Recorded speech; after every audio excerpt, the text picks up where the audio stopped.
Got my We're live. We are live. What's up, world? We're live. We are doing this is the 56th month in a row that we've been doing a comedy virtual extravaganza. Always has different themes each month. But we have Mel Post here, which I'm very happy with, that she helps me co-host it and she does a great job. But so this is our 56th month that we've had this extravaganza, and it's pretty much this is scheduled for 8 hours. It's gone anywhere from 6 plus hours to over 12 hours, and it's like the goal is to get it under 8 hours now because we were having too many. And Facebook plays this little book goes, so I kind of go in here. So right now we're on YouTube, but we're going to share it to Facebook because I was doing way more Facebook originally. Still doing it, but not to the level I wanted to. But what's up, Mel? How are you doing tonight? Doing all right. Been doing a lot of spring cleaning, I guess you would say. I don't know why they call it spring cleaning. I don't get the association between spring and cleaning. Like, why do we decide to clean in the spring? Are we just a bunch of squirrels that hoard stuff away in the winter and then get rid of it in the spring? I don't know. But my room is kind of a mess right now. It doesn't look like I've been cleaning, but I've got it all organized into piles. So it's a start. It's organized chaos. What have you been up to, Andy? Well, basically, again, a lot, just putting stuff together, a lot of here and there. I don't know if I call it spring cleaning. Definitely not spring cleaning. Maybe spring cleaning of my mind, just going here and there. But doing a lot of improv, which I'm very grateful for. Just again, improv classes online, and we'll start doing it in summer, probably back in person. But I do it in Central Park in the summer. Fun stuff. But this was a busy week for the improv professionals because we were performing this week on Monday. We performed on our weekly show on the great Facebook page, Socially Distant Improv. Tuesday we performed in their monthly show that we perform in monthly. We did a 1 hour set, and that was on Tuesday that just passed. And it's on Highwire Improv, and you can always check that up on YouTube. And I will say, it actually went extremely great. So that was a really fun show and an easy show with the team. And yeah, they did a really good job, which was a lot of fun. And Mel was part of that. But yes. I love Highwire. It's always fun there. I do miss in-person improv. I definitely want to go to one of your Central Park classes again. I've been once. It was fun.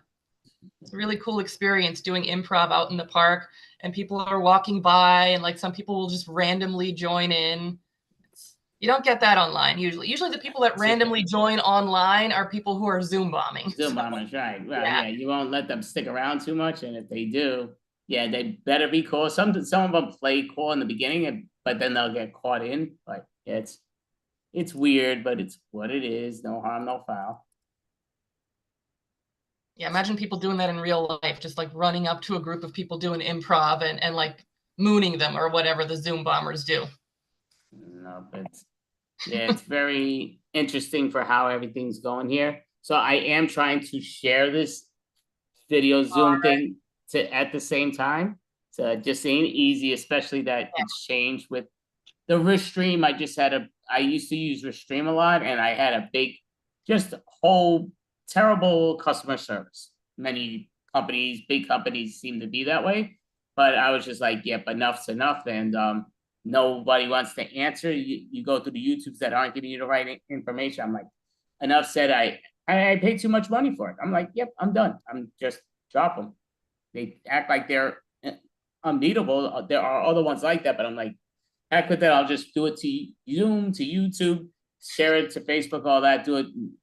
It's a little bit extra work for me, but they didn't make it simple anyway. So good. This is Andy's product review of Restream. 1 star. What are you looking at? Wait, you lost me. I'm commenting on what you just said. Keep sharing. Keep sharing. You're fine. Oh wait. Okay, yeah. No, wait. So I got lost. You said 1 star. What did I say with 1 star? That you would give Restream 1 star, right? That's your Oh, that. Oh, okay. I see now. I see. I thought you were saying I was reviewing something. I here, saw me Andy. write that. That's like, well, no, I'm trying to share this as I'm trying to post stuff too. Not easy, but yeah, no, because you have to do it while it's live. That's why I'm doing it while it's live. That's the only way I could share it out, but I got to explain to the hosting what it is. weird, but yeah, no harm, no foul. This is the easiest part of it, but Yeah, technology, fun stuff. I did yeah, get it's a phone. That helps a lot. So if my computer technology craps out on me, I actually have a phone I can rely on. For the first time in probably 4 years, I like to run my technology into the ground for some reason. cool.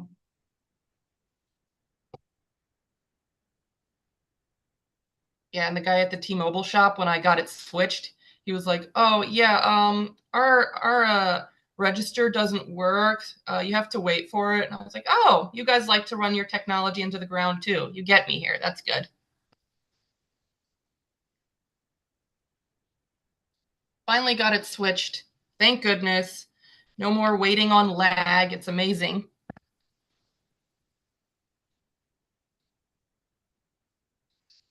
And it is an Android. I know Andy is big on Android over iPhone. I definitely prefer Android, even though I have an iPhone. That was a big regret that I had, but spent too much money. It's done. But I had an Android forever, and I do miss it so much. What it is, hey, you take the good with the bad, with the bad with the good. Right? All right. So I think I posted this. Let's see how this works. But trying to do this, this is a little bit harder. And yeah, for some reason, okay, I see what I did. Okay. Okay, now I do know what I did. All righty. Okay, it's on.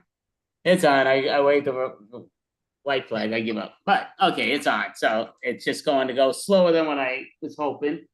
He's all good. That's a me thing, though, not this part. I mean, me have to doing it is the other clown's fault, but this part's now me. But it's what it is. It's what it is. So how's the weather out where you're at, Mel? It's warm already. It's like 80 degrees. I'm guessing a lot warmer than New York right now.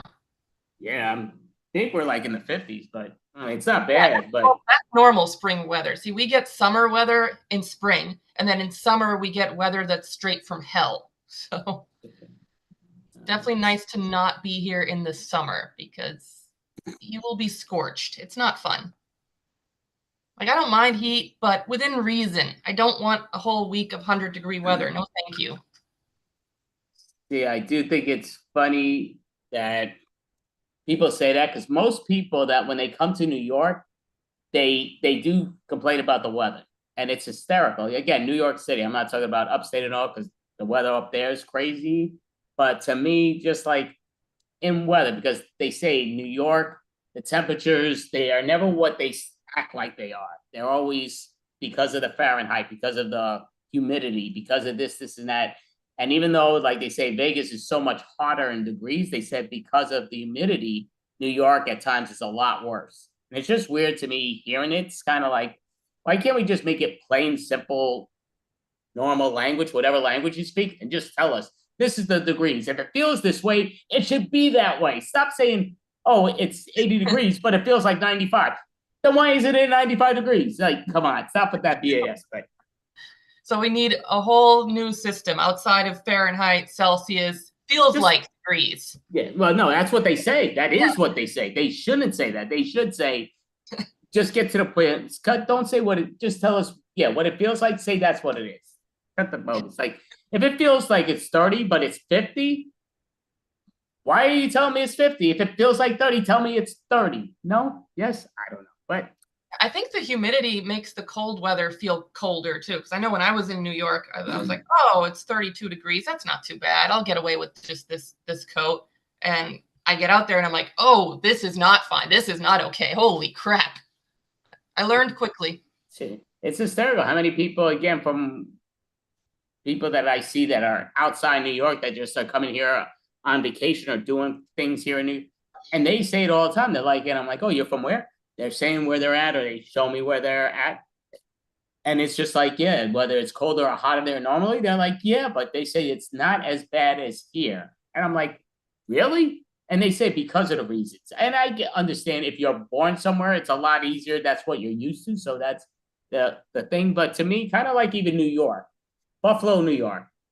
I'm a New Yorker. I'm in New York City, but Buffalo, New York's not New York City, but it's New York and it's up there. But the weather up there is ludicrous. Like you're talking about in the winter. Like, I mean, they'll have snow that reaches 3 feet and stuff. And it's like, you just don't hear that in New York City. And I mean, other places you do. But I mean, it's just like, and then when they come and they'll say, like, oh, yeah, no, it's pretty bad here. And it's just like, it's funny to me just to be like, people just like to complain. It's just general, but Yeah, yeah, it's yeah. like, I mean that I definitely don't get. I mean, I lived in Alaska, so that's like one of the coldest places you can live. So yeah, New York was still nothing compared to that. I mean, we would get snow in September, and then it would just not go away. Like if you get snow in September, it's going to be there until April. So anything New York could throw at me winter wise wasn't anything compared to that. And we had minus 40 degrees, and it felt like minus 40 too. It's exactly what it sounds like. But see now what I would say again, I would never go saying what Mel's saying. Again, she's doing her own. But I've never been a Buffalo. Like I mean, my brother's been a Buffalo and all here and there. But people from Buffalo, you hear the weather reports all the time, and people that do come from Buffalo, the weather's ridiculous up there. Like when it's cold, it's cold. It's like their second home. That's what they do. Their nature into it. So I would definitely not say anything compared to one to the other because don't knock before you try that, as they I say. So wasn't talking sometimes about you need to Buffalo. check. I'm sorry. I wasn't talking about Buffalo. I was Well, talking about that's the only New York I'm talking about when I said that's why. That's why I went through all what I went through. I said Buffalo, New York. That's a different animal from New York City. I'm not comparing, but okay. Anyways, but yes. So just looking right here. Got a lot of, not a lot. I keep saying a lot, but like my table, a pretty all pretty condensed, pretty organized to some extent because I got everything on top of everything right now, just trying to get it. But like, I mean, I do have a bunch of papers which are not the right papers that I wanted to grab. But I mean, so I got them lingering somewhere, which half the time I find it during the extravaganzas, half the time I don't find it, then I'll find it a couple days later. And it's like, oh, great, here and there. So I just as I was explaining to Mel with the extravaganza here that was written down and all, I have last month's written down, not this month's, which I thought it was this month. So I have this month's somewhere written down somewhere, but again, it's online for me to check. But it's just things that make you go, Yeah, I have a bunch of stuff on my desk too, but it's not relevant to what we're doing at all. It's just clutter. So that I haven't gotten to yet with my spring cleaning. I got half-eaten banana, got some old boxes. Yeah, I really need to get organized. I think Andy's more organized than I am, even though he's the one shuffling the papers. uh, well, yeah, I was surprised, but yeah, I'm definitely more organized than Mel. It's not even a question. And I'm not by any stretch one of the most organized people, but I mean, I guess I'm somewhat organized, but again, I just kind of still put everything into many places of the same things. So I'm not the best organizer, but at least I clean constantly. I clean as much as possible, and I'm not a clean freak, but I'm a New York City. I don't have it. I've never seen any rats in my apartment, no roaches. So I'm very happy with that. And that's just because I throw out everything. There's no food that's staying open, that's staying in my apartment. I toss it. It's not staying in the garbage. No, I'm tossing it. It's going downstairs in the garbage. Like to me, and it works because lived in New York my whole life, different apartments, and you do get the roaches galore. The cockroaches are like they love those places. They're everywhere. And what's what? And the rodents, they are there. But yeah. The only thing I would say that we do get here, and that's New York City in general, but like even during the winter, which is sort of funny to me, but you have the pigeons that still go on your air condition outside. So you're hearing that blah blah blah blah blah blah blah blah. So they make a lot of noise on your air condition, which is funny, but it could be one solo, just but yeah, they make a lot of noise on the air condition. I'm glad I haven't seen cockroaches here. That's like the one bug I haven't seen here. And you'd think I would see a lot of them because we have seem to have every bug under the sun, but I haven't seen a cockroach yet. But the earwigs are just as disgusting looking. I would think they are a lot more disgusting looking, but I don't know. But yeah, I would think they'd be a lot worse. Maybe, The yeah, maybe Airbus, they from are what more she says. they do have pincers on their rear, which I don't think belongs on any insect's rear. Like, what is wrong with these things? Why are they like this? Why are these on the wrong end? Make it go away. But we haven't had a lot of them this year so far. I probably just jinxed it. Now there's going to be like a swarm of them descending upon me. All right, so I gotta do here. So I'm gonna let these people in. So yeah, just because of how we had this sort of set up, I'm gonna have these little bit of a problems. I need to make sure just my vision is bad. Wrong button. Hitting too Oh, many wrong buttons. I think it's here, so I want to make sure I hit this before they do. But okay, so I did. I took that off. Yeah, you can let them in if that's okay. But yep, yeah, I'm just got putting it. it in. Yeah, so I set it up where videos are down right now. Now that's the thing with Zoom that it makes it like they a lot of times once it reboots or whatever, like, and I think it's been like 3 times in the last week and a half that I've updated it to whatever it goes to that it says. And it makes you redo all it redoes all your settings. It's like, why? And it's annoying. So, but to me, it's kind of like with this, it's because you have people that are join the Zoom and they pop up their videos, and there's some that I understand in the beginning, but and I don't care about generation or whatever, but you have some that come on and their video comes up and they're looking at themselves, and it's like, hello, like it's not your first time doing this. No, it's been over 5 years. Isn't it time to get used to it a little bit? But it's weird in my mind, so it makes me do the extra work because of them, not for everybody else. But and it's a very small few, but it's those few that others do complain about, being like, people's sets are coming on when I'm in my set. I'm like, ugh, not a me thing. Well, it's yeah, not me. And I always give the warning, but so I got to keep on hitting this on and off at the time before we Oh, allow people on. But it's all good. So what time is it now? Oh, we got a little time. Good. So yeah. So you look like hopefully, you're in deep thought there, Mel. yeah, I think hopefully you just have to hit it once to allow people to turn their video on, or is it where you turn your video off and then you can't turn it back on again? Because I know I that can't much. answer that. It's impossible for me. All right. I know sometimes it does one way and sometimes I don't know if they ever make it easy. And it's funny because sometimes they'll change something and it's easy to set up, then they change it so much harder. And that's kind of what they've done, like many other companies. They just, when they do go to improve, they make things a lot more difficult. And Yeah, I it's love like, when updates why? are really down dates. Like they'll just throw in these random curveballs. Like, yeah, we just threw that in for a little razzmatazz. We just wanted to make things a little more interesting. But It's, I do see, and I'm pretty sure it's the case though. I'm sure like a lot of things have their updates, and it's just because they feel like if they don't have a lot of updates, people are gonna be like, "Just why am I not getting any updates? Why am I not?" So now they overdo it. So it's like, but what else is new? yeah, I just hate when things update without letting you know. Like my computer will just shut down now. And I don't know if it's doing updates or what it's doing, but like it will just decide to randomly do a restart when I'm in the middle of something. And it's about the most infuriating thing ever. I mean, it's amazing my computer's still here and I haven't thrown it into a wall yet. I paid too much money for it. It's interesting. There, this, but yeah. But how do you like your new phone? You seem to be a pretty big fan of your new phone. Yes, definitely. I mean, to be fair, it wasn't a very high bar. My old phone was a piece of crap, like no exaggerating. But this is amazing. I can just push a button and it actually does what I tell it to do. I don't have to sit here and wait for the lag. That's how low my expectations are right now. But yeah, it seems like a really good phone and the layout is similar enough so that I know how to use it right away. I don't have to like refigure out a whole new layout. It's one of the reasons I just kind of stuck with the Android. Like I'm not a huge Android versus iPhone. I'm not really big in either camp, but I know how to use it. It does what I want it to do, and it's a little cheaper. That's enough for me. I'm going with it. And yeah, I'm pretty happy with it.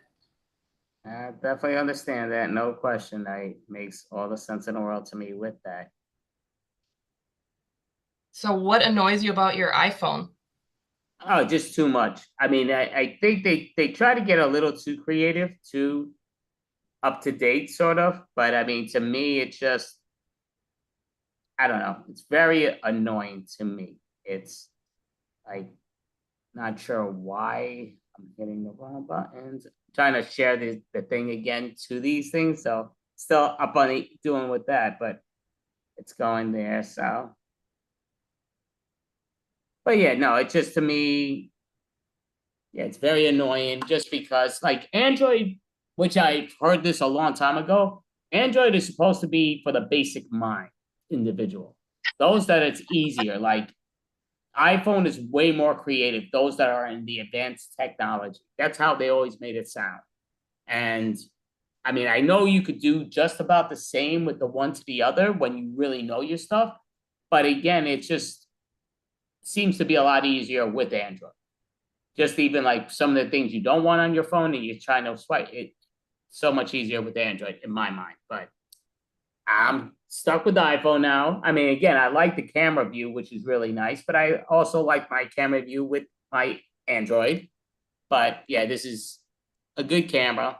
You get good pictures, even though I take terrible pictures, but I do take that's what I love about today's world compared to yesterday's world. You get 12, you know, things in your thing, or maybe 16 or 20 pictures to take. And once you take them, they're done.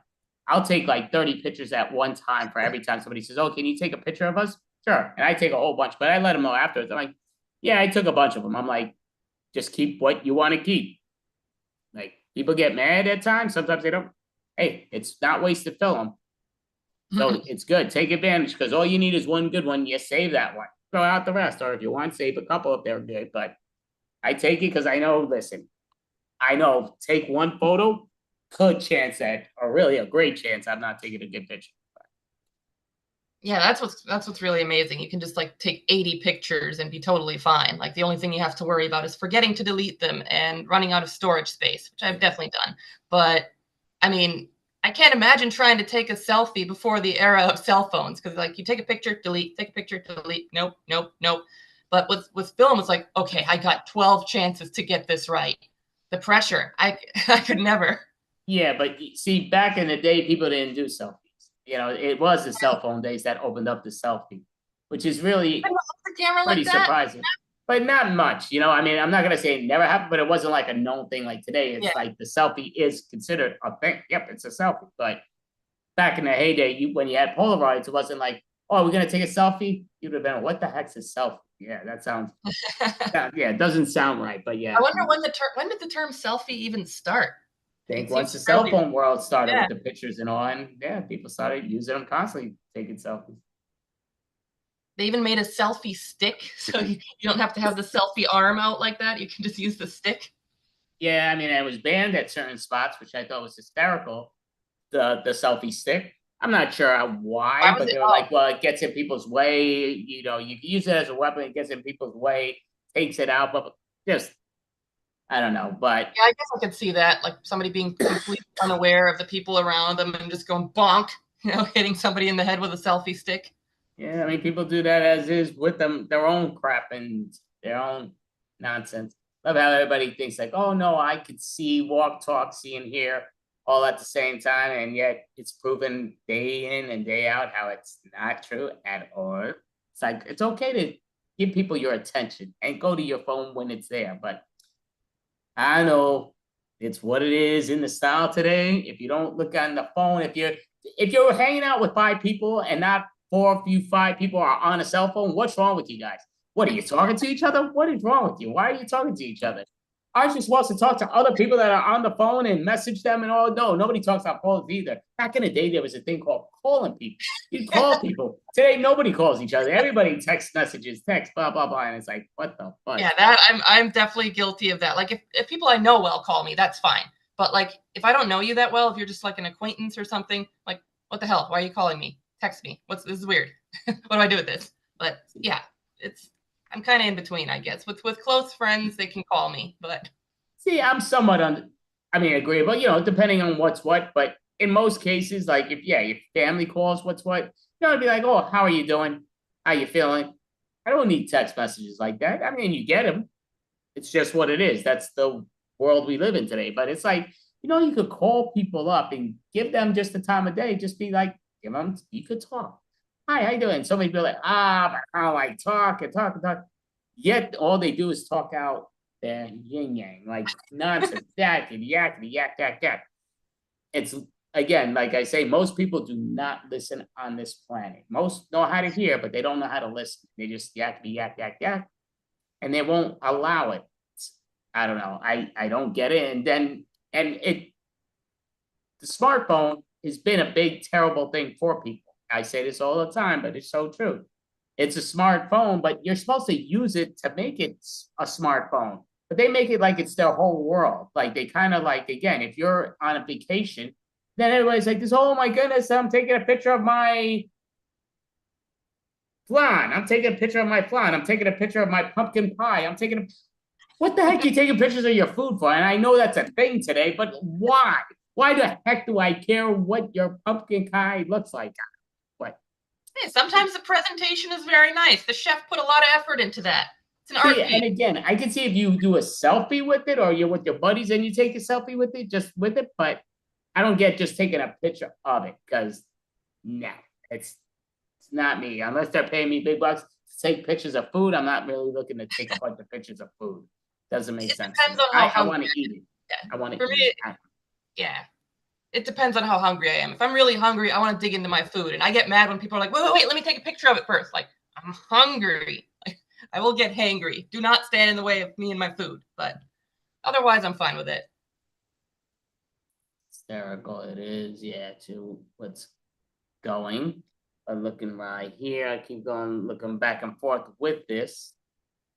Need to organize this just a little bit, almost there, but not just a little bit, just to make it easier because we just started. We're going to be on for many, many, many, many, many, many, many hours. So it'll be cool. Where yeah, we have many shows, and what I guess I could give down the rundown of what the lineup is listed as for tonight. Because again, you never know because sometimes things do change. Sometimes somebody won't be able to make it at the end or what's what. So you never know until you know. But again, we are running from scheduled, and it usually doesn't stick to the schedule, but we're scheduled from 3 to 11 p.m. Eastern time. That's when we're supposed to be finished. So right before 11 p.m. should be finished. So right now, me and Mel are chatting, and in the next minute and change, Puget Sound will be on. That's three beautiful women that perform short form improv. Then at 4 p.m. Eastern time, we have Extreme Improv run by David Riley Pazanski. Then at 5:01, you have Haunted Armoire. That's two ladies and a gentleman that do a long form style improv game. Then we have Dave Clinton at 5:30. At 5:40, Mel Lynn, who's here right now. Then at 5:49, myself. At 6:06, Clam Without a Shell, improv team from different people from around that not sure who's coming, who's not. Then Ed Smythe comes on at 6:35 p.m. At 6:50, Anthony Renda. At 7:08 p.m., and this is all Eastern time, Joshua Previtt, the fourth smartest man on the planet. And then at 7:23 p.m. Eastern time, Aris Despiva calls himself AA Ron and Orb. So he's one with another puppet. So that'll be the second puppet that you will see so far in the shows. Actually, it might be even the third one at that point. Then with the Unprofessionals, which is the team me and Mel are on, and we're on at 7:42 p.m. Eastern time. Then at 9:20 p.m., it's Barry Wise Band and Don Sullivan. At 9:45, it's Alan Inlow. At 10:01 is Timeless. And then the last one is April Brucker at 10:30 p.m. Eastern time. She's been on many TV shows and stuff with the comedy skits and all, and she's very funny. She has many puppets and she does a great job with it. But all right, Mel, do you have one more thing before we go to the first act that you want to say? Thank goodness for coffee. Cheers, everybody. Yeah, that I'm definitely going to be getting once we do introduce the next people. But do you want to introduce the next the first improv team to perform tonight for us? Sure, absolutely. Up first is Puget Sound. Yeah, give me a second. I gotta unlock that thing. I apologize. This is what I thought I did that already. Okay, there you go. So you should all be able to put on. Yeah, perfect. All right, Puget Sound. Hi, welcome. We are Puget Sound, and we are going to do an amazing short improv game show for you today on this March Madness day.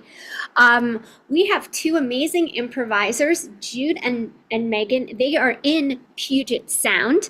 I am Robbie. I am not in Puget Sound. I'm actually in Las Vegas on vacation, and I'm coming here live from my hotel room with a Puget Sound background. They have no idea what I've come up for them for prompts, so you will be amazed at their short improv skills. So let's get started with our very first game of the set. It is called Kitty Cat Careers, and for that, I am going to adjust my background because these two ladies are going to act out careers, but in kitty cat form. And you will see how talented they are from my suggestions. They are so adorable, trust me. So let's get started. We're gonna have Jude turn her back, and I'm gonna give a prompt to Megan of an adorable kitty cat career. Uh-huh.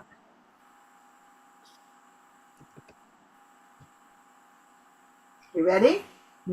Yes. Meow, meow, meow, meow, meow, meow, meow, meow, meow, meow, meow, meow, meow, meow, meow, meow. Oh, kitty cat hair cutter. That was wonderful. I would love to go to a kitty cat hair cutter. And here is our next prompt. Yeah. Okay, can turn around. Meow, meow, meow, meow, meow. Meow, meow. Meow, meow, meow, meow, meow. Meow, meow, meow, meow, meow. Kitty cat carpenter. Meow, meow, meow. Meow, meow, Oh, meow, meow. kitty cat construction worker. Ah, Very good. And now we're going to have Jude turn her back, and this is the type of kitty cat I like to Okay. visit. okay.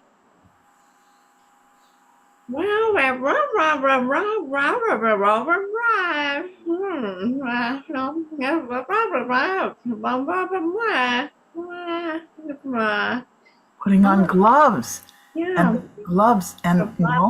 and a mask. Kitty cat surgeon. Kitty cat doctor. Okay.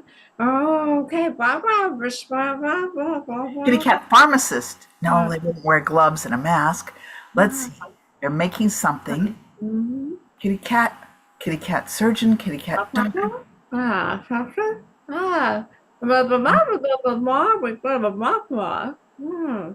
Oh, and they're having to mix something. What kind of doctors mix things? Ah, kitty cat microbiologist.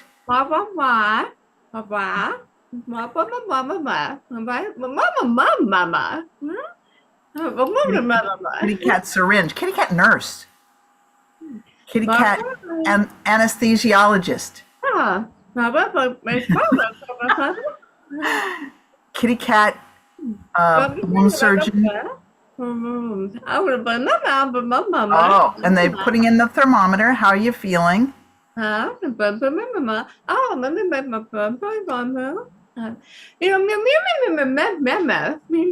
cat dentist. Kitty cat dentist. Yes, kitty cat dentist is a difficult one. So let's do our next prompt. I wonder if they'll get this one. Okay.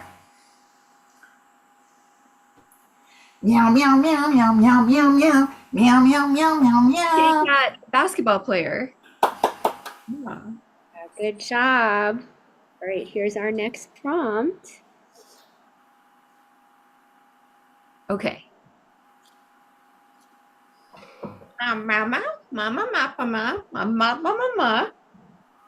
Mama. Kitty cat teacher.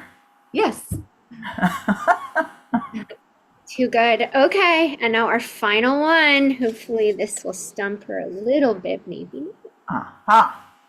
Okay.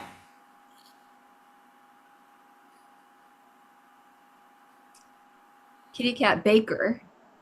Oh. Kitty cat pizza maker.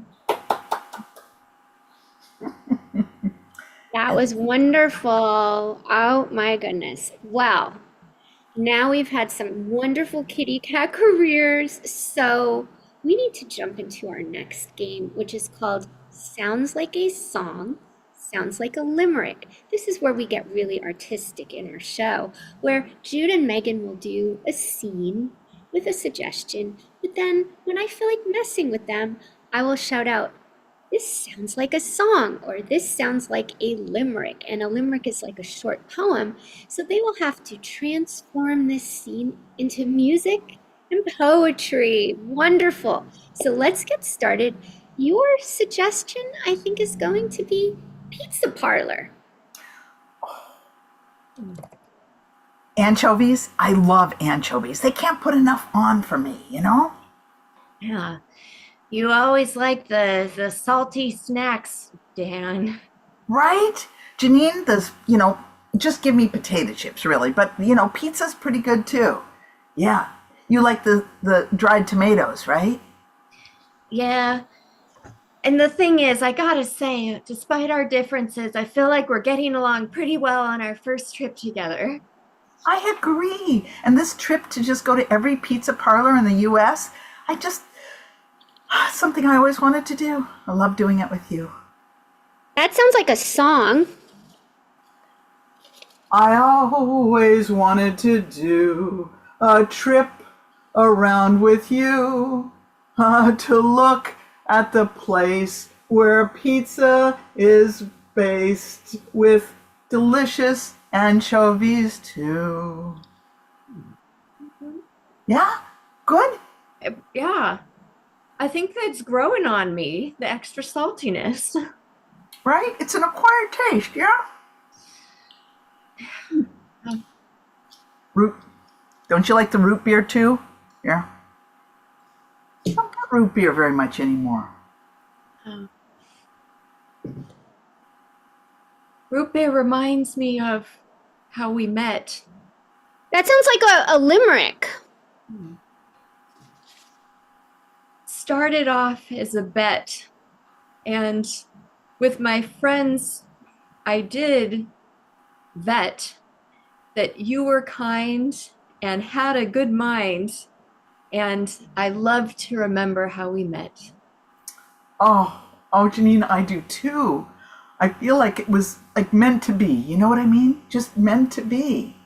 And I don't know. That's a limerick. I think it was meant to be for you and for me, that we would become friends to the bitter ends, and because of that, we'd always be free. Oh, that's deep, hun. That's how I feel around you, you know? Well, tell you what, here. I have one last quarter, Mrs. Pac-Man. Oh, just like old times.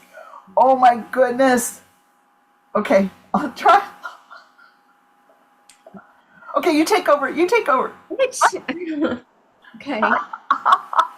See, we're a team. We're such a great team.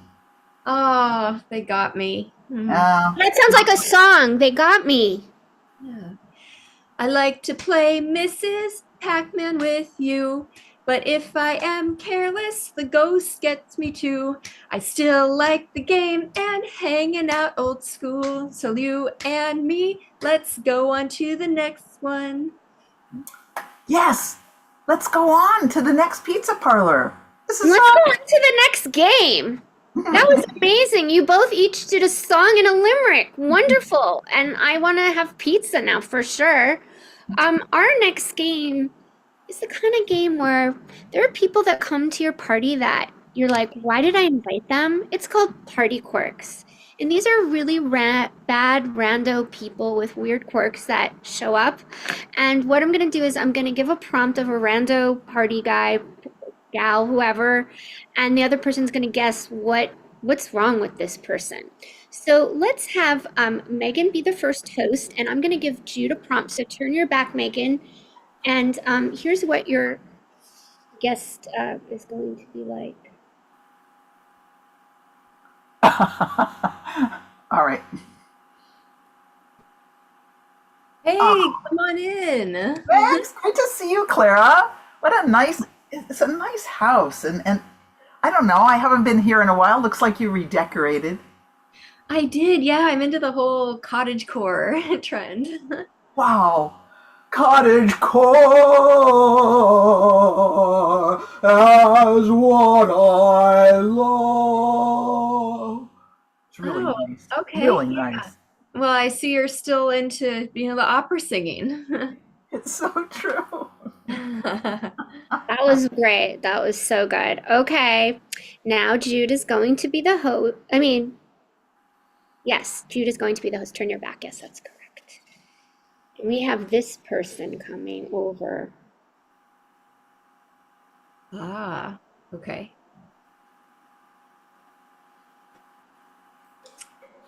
Hey, Martin, come on in. Great to see you.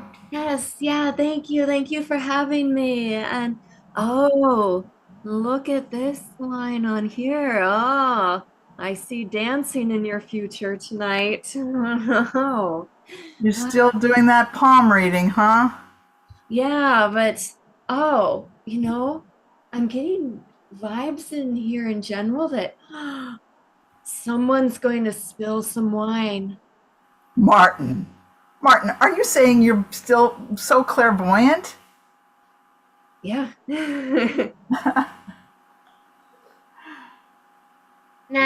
That is not the type of person. I don't want to have a bad future, so send them away. And let's bring in our new guest. So Jude is hosting this. Megan's hosting this person. Oh, okay. Hi, party's just getting started. Come on in. Oh, thank you. So fun to see you, Joanna. Love seeing you. Did you know that the knives you have there was actually created, those were created and built in 1938 by Johannes B. Knife, and that's why they call it the knife. And it's really interesting that you have Johannes's entire collection, which I think was only done at the Philmark Metal Factory in Detroit. It's really cool that you have that. Well, look, I wanted to set you up with someone here tonight, but maybe just for the first intro, just back off all the, historical facts and everything. Yeah, I know. I tend to really do stuff that isn't, I guess, you don't want me to talk about your dryer fluff? That dryer fluff, did you know that there are 15,000 microbes that can live in that dryer fluff? I know most people don't, yeah? I'm just going to jump in. So, even aside from the historical things, I feel like, meeting someone new, maybe back off all the factoids, Right. And I know some people think that those things aren't important and not worthwhile, but I don't know, somehow I like to know exactly the kind of 40 count thread that was used on your shirt. Oh, okay. See, these details, they're just excessive details sharing. I'm being honest because I want you to make a new friend. But don't you think you'll be able to, tell other people? You'll be able to really, find a way to take in that minutia, or you think it's just totally. Yeah, I feel like your extreme detail on everything, it's just a little bit over the top, and maybe things that don't matter as much. I'm so sorry, that sounds rude. No, that's fine. That is it. Yes, that was okay. I think we're gonna have one more guest in this horrible evening Okay. of guests. Let's try one more. Let's see. Okay.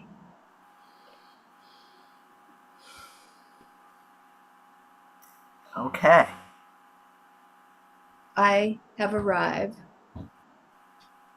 Well, hello, Darla. Boy, Oh my goodness. Are you going to invite me in? Yeah, sure, Darla, come on in. I just had no idea you're really doing that movie star act. You think a lot of yourself, don't you? I do, and I tend to be the life of the party. I don't apologize for that. Yeah. Well, there's an interesting kind of dancing arrogance to you. Boy. Arrogance. I don't know. That's a bit far to say. Well, you kind of think you're cool. You're like one of the cool kids. Well, I feel like that's besides the point, but Oh, you're just, you really, you're, you're kind of flirty.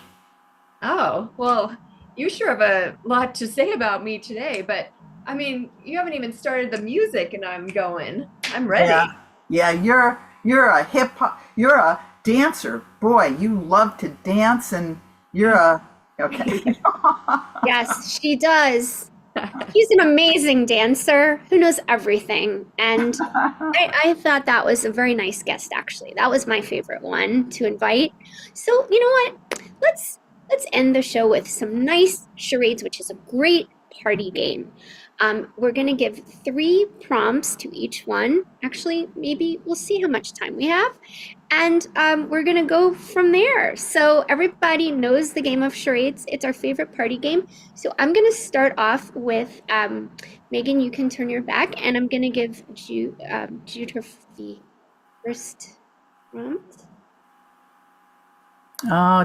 Too far. I don't see it. Oh, still don't see it. Must be the background. Okay, there we go. Yes. Okay, I got it. Okay. Book. 4 words. First word. Little word. The.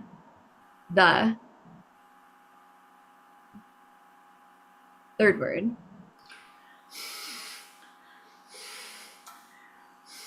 Hunger. Hungry. Fourth word.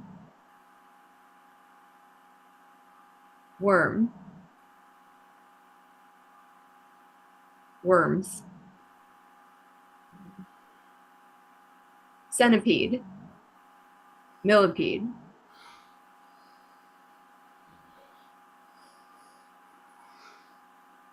Oh, caterpillar. The something hungry caterpillar. Let's see. Second word. Little hungry caterpillar. The hungry caterpillar. The super hungry caterpillar. It sounds like hare. Hairy. The hairy hungry caterpillar? Oh, the very hungry caterpillar. Well, I stumped you with that was a kid's book, so very popular with preschoolers. But anyway, let's move on to a song that's more adult. Oh, sorry, I just kind of gave that away. But okay. Okay.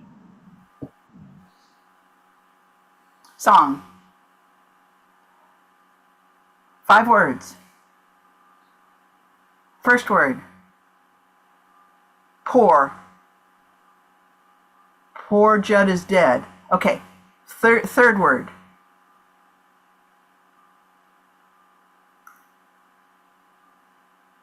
Spices. Pepper. Spice. Yummy. Delicious.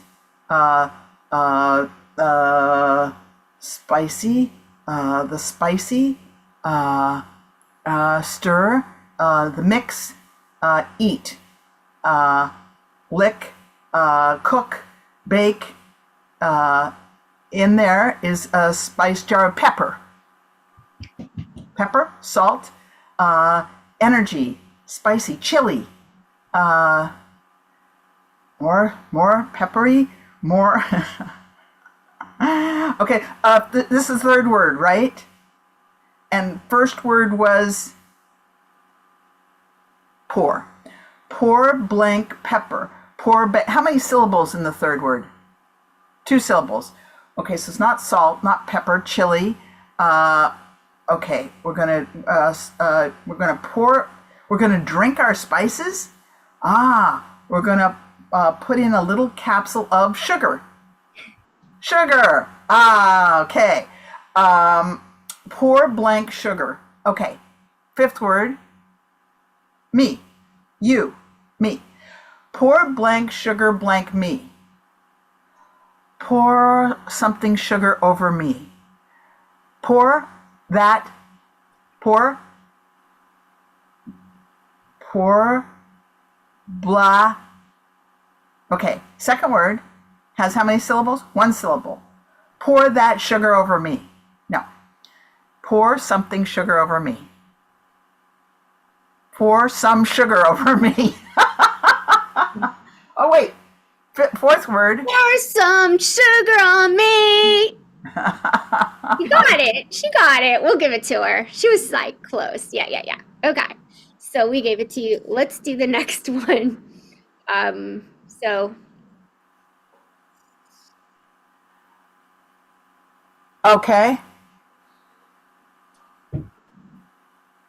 Movie. 4 words. Second word. 2 syllables.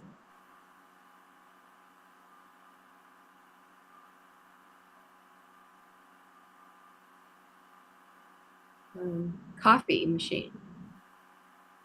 Hot water. Water.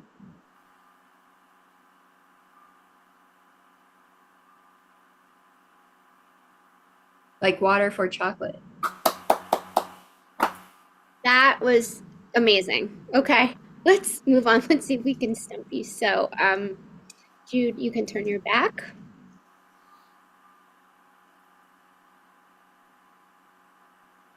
Okay, got it. Book. 5 words. First word. The.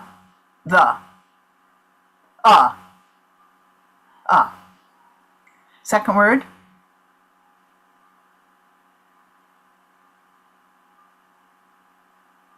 Wings. Tail. A Tale of Two Cities.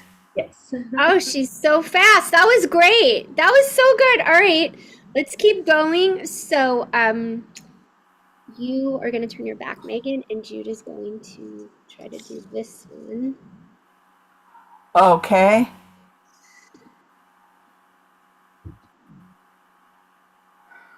Movie. 2 words. First word. Little word, the. Second word. 2 syllables. Second syllable.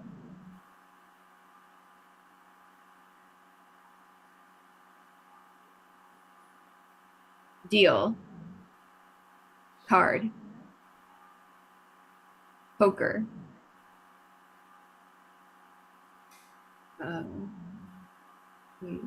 Play. Card. Magic. Magic. Magician. Rabbit. Hat. Pull a rabbit out of the hat.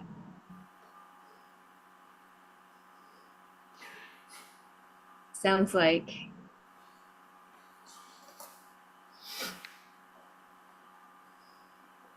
kick. Kicker. Kicked. Tricked. Trick. Tricked. Tricky. Tricks.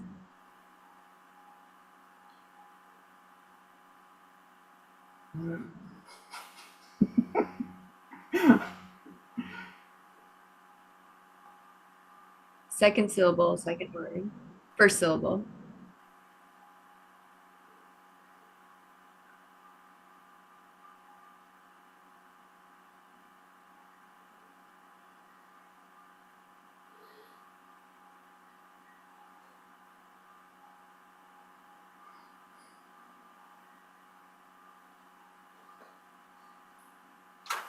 You as a kid, a baby. You're a baby. You're the parent. You're the mother, mom. The mom hitter. The mom trick. Mom tricks. So it rhymes with mom tricks? Is that what we're... The Matrix? Yes! Yes! Yes! You got it! Oh my gosh! You're gonna have to try to do this one thing really quick. You're running out of time. Oh, turn around. Oh. Turn around. Sorry. Turn around. She didn't see it. Thank God. Okay. Okay. Okay, it's a song. 4 words. First word, run, dance, dancing, okay. Second word, of in, dancing in the streets. Yes. Or dancing in the street, maybe. It was dancing in the dark, but we're good. Oh. No, it's all good. You couldn't see it, but all right. Well, that is our amazing Puget Sound show today. We are so grateful you joined us, and let's give a big round of applause to Jude and Megan. They worked really hard today, everyone. Really hard. I'm Robbie. Thanks for joining us. Thank you, Robbie. Thank you so much for Andy Extravaganza and Mel Extravaganza. Thank you. Thank you so much. I do want to ask you, Mel, would you like to ask them a question by any chance? Yeah, where did you get the kitty cat background? That is a AI on my Zoom. Oh, I didn't know Zoom had that. So, Cool. yeah, when you were talking about the updates, that is one of the features that Ooh. you can do. So here I am at Puget Sound. Very cool. And just, before we call, we definitely, great job, Pigeon Sound. Very pleased, but I'm going to go in the order how I see you. I'm just going to ask Jude, do you have anywhere where with this team or maybe another team that you do improv or stand-up comedy in person or online? Let people know. We do this on Highwire also sometimes. On Highwire, perfect. Yeah. And that's definitely awesome. And how about yourself, Megan? Do you have anything that you want to let people know when you're in person or online performing, maybe with other people or yourself? Or Yeah, just also what Jude said about Highwire. okay, perfect. And how about yourself, Robbie? How do you have it where you want to advertise for another improv team that you're on, or what's what, online or in person? That's you, Robbie. Oh, that's me. Oh, hi. Okay, I'm just making sure this time. Yeah, so I perform with this team with Highwire, and then I also perform with Timeless Troupe, but I will not be at the show tonight. They're going to be tonight, so watch out for them and watch us. We're the Puget Sound, and I think sometimes we also do Radical Agreement, right, guys? I think we perform too. Yeah, so we're all over. Well, great job, ladies. Yeah, definitely. Thank you for being in the Extravaganza. Great job. Thank you. Puget Sound. Thanks Thank for you having all. us. Nice to see Thanks you. so much. See you, Thank you. Andy. Thank you. Thank Great you. Bet job. on number 35. Yeah, bet on the color. Go ahead. Roulette. Go for it. Robbie. Oh, Mel, would you like to introduce the next individual? I don't know how many we have here, but I don't think we have many, but they'll be dropping in. But David Riley Kazansky, I think, is here. And oh no, is it even David that's here? No, it's Dave MC. Well, It's the other Dave. Yeah, it's the other Dave MC. So we are introducing Extreme Improv. I did see they were posting. Let me let them know. You guys are on now. Yes. Get in here. Just the native post and I'm all, yeah, well, we're ready for you, but we'll introduce Dave MC for now. So we'll bring in Dave. Here comes more, but yeah. Comes Norm. So It's Dave. It's Hi, the other Dave. guys. How you doing? Doing good. How are you? Norm. Oh, Norm from Cheers. There you go. Hello. Norm. I'm loving your t-shirt, Norm. Yes. That's also known as the Michael Jackson element. Hee hee. It's funny because this is helium, and laughing gas is a different gas.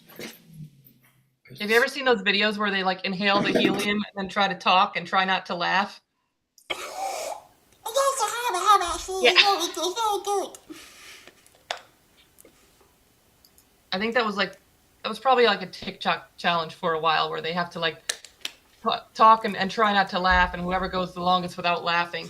I don't think I would get one word in. No, neither would I. I'd be laughing too hard.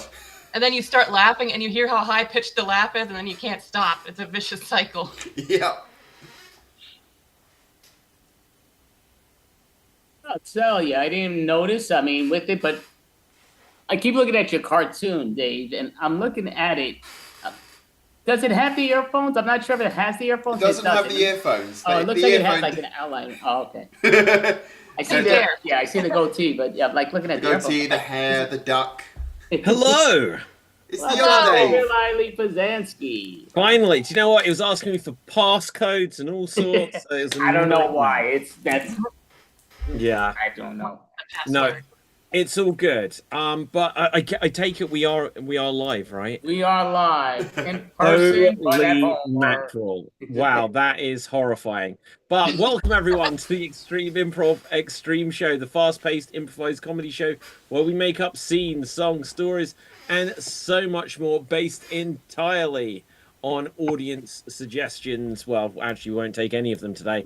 I'm going to get them all from the Extreme Improv Suggestion Generator app. Now, let's have a look. We're going to get on with our opening game, which is, in fact, going to be a game of verbatim. The way this works, we're going to have one of our performers perform a 30-second dramatic monologue. Then we'll get another one to recreate it. Right, now, let's see who we're going to have. We're going to start off with Dave. You're going to start us off here, and the word is channel. Okay, let's see if you can channel some energy into this. 30 seconds on the clock, and here you go. No. There's never anything good on the TV anymore. I don't understand it. There's never any good classical sitcoms. There's never any good fun variety shows. There's just nothing anymore. It's just the same old shit all the time. Just oh, there we go. There it is right now. Just some person walking over there. Oh, slapped them, so they must be sleeping with each other. Walking over there, then we're at a hospital, end credits. Oh, and that is time. That is time. Well done. So let's see who's going to go next. Going next is going to be Mel. Mel, you'll have 30 seconds to attempt to recreate Dave's original performance. Take it away. No. Oh, there's never anything good on TV. There's no classic sitcoms. Oh, nothing entertaining. It's all the same shit over and over and over. All these stupid soap operas. She's walking over there. That means they're sleeping together. And now we're in a hospital. It always ends up in a hospital. And now there's a ghost or something. Some guy comes back to life. So boring. It's all the same old tropes over and over again. No. If only there was a way to choose what we could watch. We could call it streaming. That is time. That is time. Well done. Streaming is evil. No, I'm joking. Right, okay, let's have a look. It gets you, doesn't it? Like, I swear, you watch things on Netflix, and then someone will be like, did you see that disaster on the news? It's like, no, I don't watch television anymore. So how would you ever know? Right, Norm, speaking of disasters. Right, and 30 seconds to recreate Mel's original performance. That was not actually that original, based on Dave's. Take it away. No. There's never anything interesting anymore. Always the same old sitcoms, same old shit. Oh, it always ends up in a hospital. Or look at person's going there. Oh, they're sleeping together. Oh, it's always same old crap. It's same old sitcoms. It's no good. They should invent something we could choose what we watch. They call it streaming. And that is time. That is time. So, Andy, you're going to take it up yet another notch and recreate Norm. Go. No. Oh, they have the same garbage, the same junk, this same crap they all do. There's no such live streaming and everything, but all this crap, it's so nonsense and everything. Who wants this updated live streaming version? It's ridiculous. This crap is all nonsense. Oh, yeah. Switch, switch, switch. Yeah, it's ridiculous. It's just so nonsense. And that is time. That is time. So now we're going to take it full circle. Dave, you're going to recreate the recreation of the recreation of the recreation. And here you go. No, no, no. There's just never anything good on anymore. All this crap that's on here nowadays. Why can't they invent something, where we can watch pre-recorded stuff and like streaming? That's an amazing name for it. Doesn't sound weird at all. No, look, he's going over there now. That person's going over there. Just no. No. Extreme Improv Extravaganza? No, no, no. And that is time. That is time. Well, do you know what? I'm not going to lie. Both Andy and myself should be pissed off because there isn't a show called the Extreme Improv Extravaganza.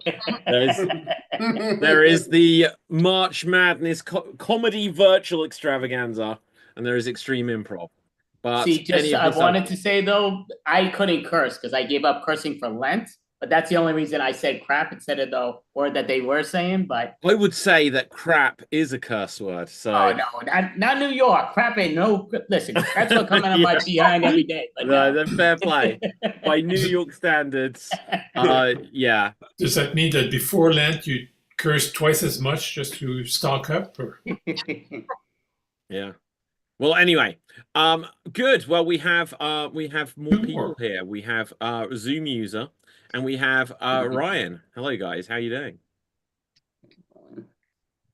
Yeah. Now, I don't know if you're both on mute, but I didn't hear either of you.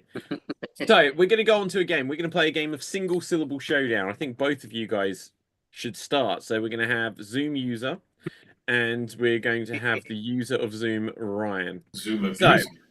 Now, let's get a random word to this is going to be about a snake. So these two performers are going to start the scene. The only words that can be said within the scene have to be single syllable words. They're also not allowed to hesitate. And if they say anything that's got more than one syllable, they'll be tagged out. It's about a snake. Take it away. There. Yikes. We have to kill it. Grab it by the neck. Oh no, hands off for me. Well, I'll do it then, I guess.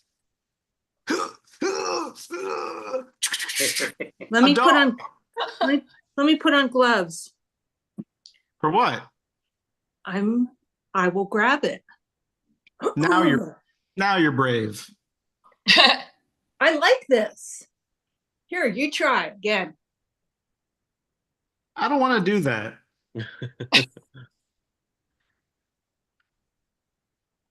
Why not? It's a blast. Poor times. Okay, I'm going to say there's a bit of a hesitation there. Okie dokie. Mel, you're in. What did you do to that snake? My God. He's fine. He loves it. I don't think he does. Let's ask him. Snake, do you love it? You talk to snakes too? From that show I saw, I learned. What did he say? He says, Mel, pick me up. That sounds like a trap. He likes you. Is that so wrong? Won't fall for it. Nope. When was the last time a snake loved you? When was the last time I was loved? It was good. I bet it was good. Fine, I'll do it. Hand him over. over. Oh, over. Yes, you're right. Tag out. I'll tag in. What's that? A snake. Why do you hold it like that? It likes to be held. Does that snake... hey! That hurts it! Don't No, kill it! look at that smile with the teeth. Smile. Smile is technically one. Really? Yeah. Right. Those... It can't breathe. You're There. cruel. I put it down. I'm a nice person. Why would you put it Person. down? Oh, you're out. Okay, who hasn't been in? Norm, you're in. Can you tie it in a knot like the last guy did? Can I tie what in a knot? The snake. Did you see what she did to this snake? Let me have it. No. Oh, you have it. I'll put it down. No, she did that once. It's dead now. Oh, You can't kill it twice. it bit me in the asp. Huh. I've heard that one. Really? Well, that's two Alrighty. words. Two syllables. Okay, right. Who hasn't been in? Okay, Dave, you are in. So, Hi. where's the snake? It's gone. Where? That crazed chick killed it with her hands. Why? I saw from far. She made this friend of hers make love to the snake, so I guess. Was it red? At the end, Did you know you can milk snakes? what is with you peeps? You're so sick. Leave snakes by themselves. Want me to show you? Themselves. Them. Oh shit, you're right. Okay, I tried to slow it into 2 words. Okay, where are you? Andy, have you been in? Go Not for yet, no. Hi. Hey man, What's up? have you seen my snake? I won't look at your dumb snake. Why not? I'm a dude. This one. Oh, that's good. What did you think I meant? I don't want to go there. Yeah, let's not. Thanks. Would you like to know its name? Why do you call it it? Because the snake has the best name. So, why do you call it it? Good point. It has a life, so it should not be an it. His name is Bruce. Wayne? Yes. That is great. Uh-oh. What's up? It's gone round my neck. Good luck. That does not look good. I might die. It takes one to know one. Help. Okay, 3. Sorry, I had to do a quick check on here. Uh-oh is 1 word, hyphenated. Right, so that is it. So well done, guys. Well done. We've all learned something here today, guys, unfortunately. Now, let's move on. Why do we call it it? I don't know. Poor little snake. Right, now let's move on. Let's do something else. We're going to do some 1-minute remakes. The way this works is each of us will get 1 minute to remake a famous film. Going first on this is going to be Ryan. Ryan, let's find a movie for you. Could you remake A Clockwork Orange? A Clockwork Orange? Take it away. All out with the old vulture violence, I hear. Yippee yip. Hey, let's go, me boys, over to this old rich lady's house, and we're gonna go violate the Mrs. I tell you in it. All right, don't be too get your bonnet in a bunch. I just here to commit some foul acts against you. All right, sir, you've been apprehended by the Bobbies. The Bobbies of Britain have apprehended you, and now we'll force you to do some mind control experiments where we're going to take in one of those Maybelline eyelid brushes and hold your eyes open so we put some makeup on, but instead we're going to have you watch classical music to torture porn. Oh, this is terrible. Oh, no, no. Oh, please don't make me watch that movie I don't want to watch. The new Bob Dylan movie. Oh, I don't want to watch it, please. Oh, it's not even convincing. And that is time. That is time. Well done. Okay, let's find out whom's going to go next. Next up will be Dave. Dave, let's get you on spotlight. And let's find a film for Vu.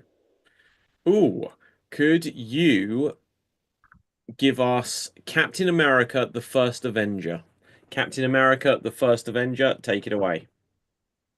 So this is the Tesseract. Somehow I'm French, even though I'm supposed to be German. I'm here to sign up for the army. You're too skinny. Why would you hit me? Oh, don't worry, Steve. You'll sign up for the army eventually. I'm going to sign up for the army. No, you cannot sign up for the army. Why not? You're too small.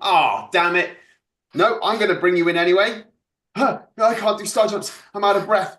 Wait, take this drug. Okay. Haha, look at this. Wow. You got nice pecs. Look out, there's a secret agent. Let's go get him. Wait, where are those American soldiers that we couldn't find? Oh, they're all dead. No, they're not. They're right behind me. How did you do that? I have no idea.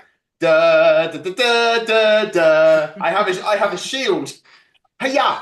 Donk! Ow! It hit me in the head. My mask fell off. Aha! I am Hugo Weaving. Red Skull! Surprise! We're going to drop all these bombs on everyone, including everyone in America and New York. And that is time. That is time. Well done. Well done. I even recognized the theme tune when he put it in there. And yet, if you'd asked me beforehand, I wouldn't have been able to tell you what the theme tune was. So there you go. I do love that he was putting the word da da da da da da, but he's when the song doesn't have lyrics, you add da da da da da. I know, but I love it. No, I'm saying it. Okay, well, next up will be Ruth. Let's find a movie for you. Could you give us Bill and Ted's Bogus Journey? Bill and Ted's Bogus Journey. Take it away. Oh, let's go. Righteous. Oh, yeah. I always wanted to take a trip, and I never had a passport. Dude, you don't need a passport in America to go in state. Righteous, let's go. Man, the only things we're running out of gas. Let's stop for gas. Huh. You know what? It has this thing that you have to put. It says credit card only. What's that? Dude, you don't have a credit card? No, I just carry cash, this $5 bill in case of, my mom, sends me stuff to barter with. Like what? Like pot. We can take pot and give to anybody and get anything. Well, I suggest that you take your pot in there and buy some gas. Okay, dude. Mr. Gasman. That is time. That is time. Well done. Well done. Okay, going next. Who hasn't had a go yet? I've forgotten who we've seen. Okay, so Norm, you will go next. Let's find a movie for you. Could you give us a 1-minute remake of Mr. Smith Goes to Washington? Mr. Smith Goes to Washington.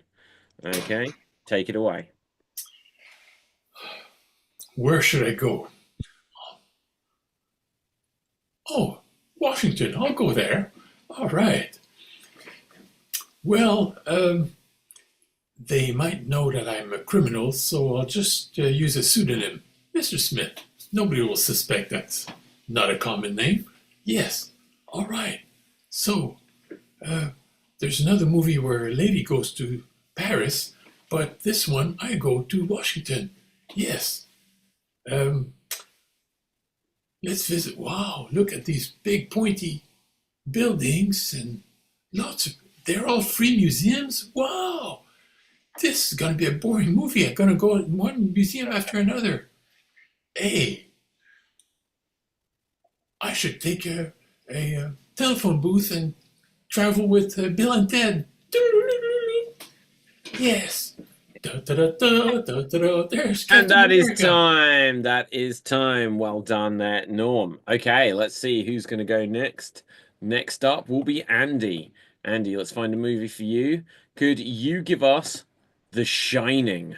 The Shining. And Shining. here you go. All right, Stanley, we're gonna go here and everything. Oh, isn't it too far out here? No, it's great, it's great. All right. Oh, where's your child? Where's your child? Hey, red rum, red rum, red rum, red rum. Oh, your kids are over there. Oh no, that's not my kids. Oh no, what are we doing? Johnny's home. Oh my goodness. Oh, gotta run towards the maze. Oh my goodness. You're gonna get away. Oh my, the navigations. Oh my goodness, it's all woody, woody, woody. Oh, gotta hide over here. Oh, I'm over there. Oh my goodness. Oh no, what am I gonna do? Oh, he's losing his breath. Oh yeah, maybe I'll spray in. Oh, it's hitting, the spray's going up. Oh, let me run. Oh, he's dying. Oh my goodness. Oh, you seem to be okay. Oh, everything's all right, all right. Oh, but he's my love. He's my love. Oh yeah, he died. Don't worry, he's dead and everything, and he's dead. Oh yes, he's there. He's sitting there. Oh my goodness, it's such a terrible situation. Yes, oh my goodness, oh God, this is awful. Oh, we'll take you. And that is time. That is time. Well done. Well done. Okay, so let's see. That just leaves Mel and myself. I will go next. So can someone suggest a movie for me? Life of Brian. Could be anything you like, guys. Anything you like. I think I did Life of Brian like a week ago. Let's just mix it up. Say hello, Fred. I wasn't here a week ago. Well, okay, so someone say it again. You all spoke at once. Say hello, Fred. Say hello, Life of Brian. It is fine. Right, okay, Life of Brian, and here we go. All right, so what's going on here? Probably something with lots of silly voices. Oh no, there comes a giant foot. Oi, what do you mean that's a giant foot? Oh, what do you mean, governor? Well, that was a hand. You haven't seen this movie, have you? No, I have not. Have you seen it a week ago? Absolutely not, sir. So why didn't you watch it? What's the chances it'll come up twice within a week? Did you actually do this a week ago? No. Well, why did you lie? I was just trying to get out of doing it, but then I didn't know whatever Andy suggested. Well, what are we going to do about that? Well, always look on the bright side of life. When life is sort of shit. Oh, I don't know. Right, okay, that is time. That is time. Yay! Right, I used to know the lyrics to that back in my musical theatre days. Now, let's see, Mel. Let's see what film we can get for you. And we have Star Trek Into Darkness. Star Trek Into Darkness. I think I did that last week. Oh, okay, let's find something else for you. And we have for you Spam-A-Lot. No, I'm joking. Right. So go. We must boldly go where no man has gone before, into darkness. Actually, we changed it to we must boldly go where no one has gone before. Oh, right. Sorry, let me start again. We must boldly go where no one has gone before, into darkness. All right. All right. Thrust, engage. Make it so. Warp speed. Oh no, the Romulans are after us. Romulan ship. Let's engage. Put up the shield. Put them on the screen. You must hand over your ship. We are taking over. I didn't know this was the kind of darkness we were talking about. Okay, we need to fight them. Engage. Oh no, they're on our ship. They're on board. Everybody, go. Get your phasers out. Pew, pew, pew. Ah! No, you've killed her. There will be revenge. You will not get away with this, evil Romulans. Yes, we will. Your ship is now ours. Oh no! And that is time. That is time. We'll never find out. Yeah, Mel, if you've never seen it, you could have just said. Right. Okay, good. Now, let's have. Yes, absolutely. Let's. Has anyone not had a go at that? Good. Right. So we're going to do our next game. We're going to do a joke telling game. and this time we are going. Well, let's get something from the newly released Extreme Improv 2 Bigger Book of Improv Games. Oh, Let's shiny. see what joke game we could do here. We're going to play a game of let's see. Joke telling games. Well, to be honest, a lot of these are the ones that I do anyway, just because I did them before they were this. So, okay, we're going to play a game of Sex with Me. Sex with Me is like a blank, and then we'll come up with the punchlines. So let's get what it's going to be about. So, Sex with Me is like a goose. Sex with Me is like a goose. If you have a joke, then Norm. Sex with me is like a goose. I usually choke the goose. Ah. Sex with me is like a goose. There will be eggs and you will get laid. Right, Mel. Sex with me is like a goose. There's a lot of honking noises involved. Fabulous. Right. Anyone else? Sex with me. Okay, Andy. Sex with me is like a goose because it's going to get hot, which means you're going to get cooked. Ryan. Sex with me is like a goose because Scrooge is gonna eat me out. Norm. Sex with me is like a goose. One will get laid. Ruth. Sex with me is like a goose. It's done with a little waddle, and it's what's always for Christmas. Sex with me is like a goose. Well, it's specifically like a goose. Fancy a duck? Okay, Ryan. Sex with me is like a goose because I'm definitely not a maverick. Norm. Sex with me is like a goose. We're gonna get down. Dave. Sex with me is like a goose. I prefer thigh and breast. Zoom user. Sex with me is like a goose. It's very cute, but it's foul. Ryan. Sex with me is like a goose. I'm gonna tell you a lot of nursery rhymes because I take after my mother. Whoa. Okay, let's mix it up. So, sex with me is like a let's see. Sex with me is like a Muppet. Sex with me is like a Muppet. Okay. Dave. Sex with me is like a Muppet. Not that very good. Okay, Ryan. Sex with me is like a Muppet. You'll be felt. Norm. Sex with me is like a Muppet. I'll stick my hand in there. Whoa. Zoom user. No, I pass. Mel. Sex with me is like a Muppet. It's gonna be phenomenal. Sex with me is like a Muppet. I'll make you squeal like a piggy. Dave. Sex with me is like a Muppet. You'll orgasm once.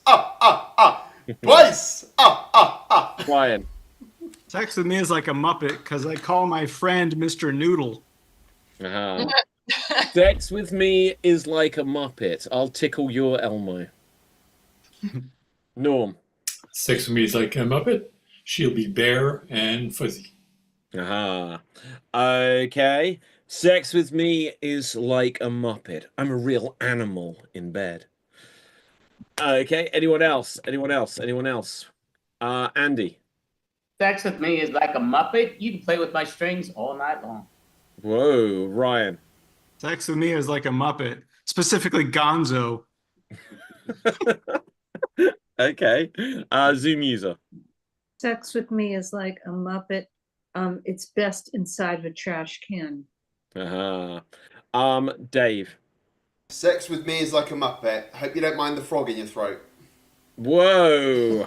Nice. Okay, anyone else? Muppet. Okay, let's get one more. Okay, so sex with me is like we might move on from this because this one might just be too difficult to actually this might be too broad, but I quite like the idea of it. Sex with me is like a question. Okay, let's see what we can do with that. Okay, Dave. Sex with me is like a question. Are you done yet? Ryan. Sex with me is like a question. You'll be in jeopardy. Zoom user. Sex with me is like a question. It's usually open-ended.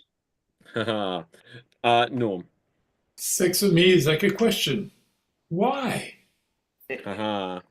Okay, Mel.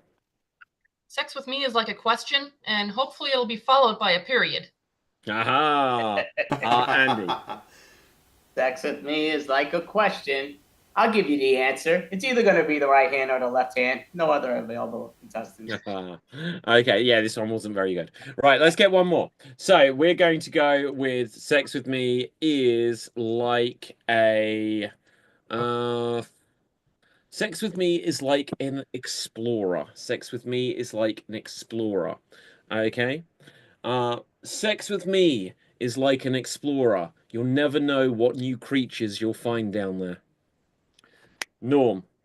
Sex with me is like an explorer. It depends what I can afford. Zoom user. Sex with me is like an explorer. You'll adore it. Dave. Sex with me is like an explorer. I always look out for booby traps. Mel. Sex with me is like an explorer. Get off Tinder. No swiping. Okay. Sex with me is like an explorer, usually in caves. Andy. Sex with me is like an explorer, because of course I'm going to explore her. Sex with me is like an explorer. I'm always looking for the old relics. Ryan. Sex with me is like an explorer. I like to use a whip and a map on occasion. Okay, Zoom user. Sex with me is like an explorer. Drives a long time and built to last. Sex with me is like an explorer. I've been known to open a few tombs. Okay, Norm. Sex with me is like an explorer. Always on the internet. Explorer. I like it. Dave. Sex with me is like an explorer. Sorry though, this will be my last crusade. Ryan. Sex with me is like an explorer. I'll make you a Marigo Vespucci. Okay, right. And on that note and scene, well done, well done. Okay, so with this, we're gonna do something else entirely. We are going to play a game of Here Comes Jack. And the way this works, there'll be 3 performers in the scene. 2 of them will be people that just so happen to know Jack. And the 3rd person will be playing Jack. Now, the first 2 people will be aware of the impending arrival of Jack, and they will endow the person playing Jack with quirks, characteristics, behaviors, which when Jack arrives, they will have to demonstrate. So let's see who we're going to have in this scene and what this scene is going to be about. So we are going to have Norm, we're going to have Ryan's dog, and we are going to have Mel. Norm, Ryan, and Mel. Any preference? Would anyone like to be Jack? Sure. Okay, so Mel, you will be our Jack. Ryan and Norm, you are people that know Jack, or Jackie, or Jacqueline, or Jack. There's got Jacques. There has to be another variation of that name. Right, okay, so let's find out where you are first. You are at the House of Commons. You're at the House of Commons. You're in England. Now, let's have a look. Mel, if you can just switch off your camera, that way you'll be able to enter when you are ready. And with this, take it away. Well, Ryan, Honorable Jackie is going to be coming today. Must warn you. She's quirky. Quirky, yeah. She likes to bang the gavel, if you know what I mean. Yeah, and after each sentence, she goes, yeah, like a car salesman. Mm-hmm. And then likes to like spit on her glasses and buff it out, like as if it makes them cleaner. Mm-hmm. Like to kind of be like, let me get it, let's see if that's correct, and does that kind of thing. And she's so proud. She took those beatboxing class, and she's making all kinds of noises with her mouth. She's very proud of what she can do. Yeah, like all of a sudden you think you're having a serious political conversation or a legal thing, and then she starts turning into like a rap song. And I'm Yeah. like, wait a minute, that's totally inappropriate for the House of Commons. And she has the weirdest laugh ever. Yeah, it almost Don't believe it. almost hurts. It's funny, it tickle. It's like a tickle of a laugh, but Mhm. it's also like painful on the ears. Oh, whoa. Jackie's coming. She's coming right now. I better put on the robes. All right, everyone. We're going to conduct ourselves in a professional manner here today. Got a little Ew. much there. I don't know. Good. It's like tobacco on them or something. So, anyway, I think we need to decide on the legal matters of the property lines here. You know what I mean with the property lines, right? Yeah, gotcha. Yeah. Yeah, it's very important. We can't impede on our neighbors. I mean, Britain has never crossed the lines of other countries. No. Never. That would be absolutely unbecoming. So this doghouse, it must be moved. It impedes on the property line. I'm glad we all agree on that. That's right. Oh, yes. Here. Whoa. It wasn't quite a joke, but it was definitely a statement. Yeah, you're making light of the situation. Yeah, it seems like that a doghouse is no laughing matter, Madam Your Honor. Well, I never said that it was. I just have a bit of a nervous tick sometimes when I get, well, I shouldn't admit that I'm nervous. That wouldn't be professional, would it? I keep things professional here. Wow. Again, that's okay. That's like a Heath Ledger impression or something, like a Joker of some kind. But maybe we should move on to, we could talk about municipal tax. Yeah. I think that's the next on the agenda. Yeah. Well done. Oh, damn, I was on mute. I came in with quite a witty pun there, but it's ruined. Now, okay, let's see. Excellent. So we're going to move on to our next game, and we're going to tell a story together. We're going to tell us. Whoa, Andy, you're in witness protection there for a moment. No, my light was just in my eyes. That's why. Okay, that's fine. Now, we are going to tell a story, and we're going to contribute to it one line at a time. So just one sentence at a time. No more than one sentence at a time. Has to be a whole sentence. Okay, avoid just beginning everything or ending everything and this and that, but this, but that, because the sentences will never end. Now, I'm going to tell you the order that we're going to make up this story in. So do try to remember who is before you. Andy, you're going to light up our world with the first line. I will then follow up. Dave will be after me. Norm is after Dave. Zoom user, Ruth, is after Norm. Ryan is after Ruth. Mel, you are after Ryan. And then back to Andy, who is after Mel. And let's see what this is going to be about. So this is going to be the story about the decoy aspirin. Do you know what aspirin is in America? Yeah. Okay, fine. Do you know what paracetamol is? Do you know what paracetamol is? Yes. It's okay. Tylenol, okay, yeah, I do remember a few months ago I said about like a simple painkiller, and like you had something else. You called it something else. So. We call it acetaminophen. You said what? Acetaminophen? Never heard of that, if I'm honest. That's what we call paracetamol. Acetaminophen. Yeah. Wow, that's a real mouthful. Now, anyway, so this is about the decoy aspirin.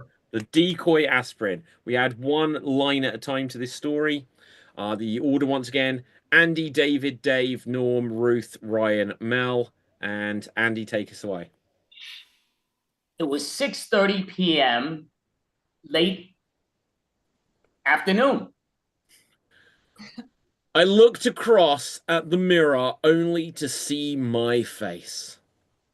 My face seemed to swell and bulge as if I was ill or something. So I thought I needed some kind of medication. I looked around my medicine cabinet. And I reached for the, let's just say, acetaminophen.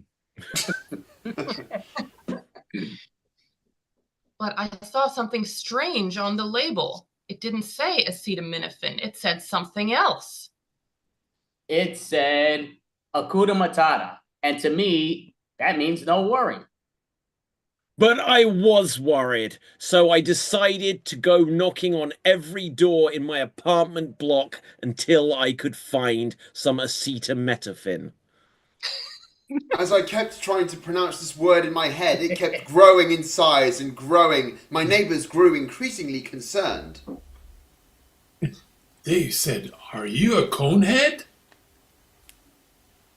I said, no, I've got this Hakuna Matata with me. And they say that explains everything. That concludes the business we have, and I shall close the door now. And I said, wait a minute, wait. You can't close the door on me. I banged on their door, hoping they would reopen. And I did cut my hand open. I do think it is a scar. I kicked down the door, and before you knew it, we were embraced in a passionate kiss. God damn it. It was a very deep and passionate kiss, despite my head being a massive size. My lips seemed to engulf my neighbor. I said, "Let's go on a trip on Virgin Airlines." She said, you've been eating too much Hakuna Matata. And then I realized, wait a minute, didn't I put the drugs in the Tylenol bottle instead of the Tylenol instead of the drug bottle? And that's how it all got mixed up. Instead of taking acetaminophen, I took Hakuna Matata and maybe some Hakuna Shamalama Ding Dong Inophen while I was at it. So now I was high on several different drugs. So I just simply put a teaspoon of sugar because it makes the medicine go down. But that wasn't all that went down, as after the passionate kiss, my neighbor suddenly collapsed. Her head seemed to grow in size as well. I said, "You need some acid. ASA to be exact." I looked around for acid and gave her,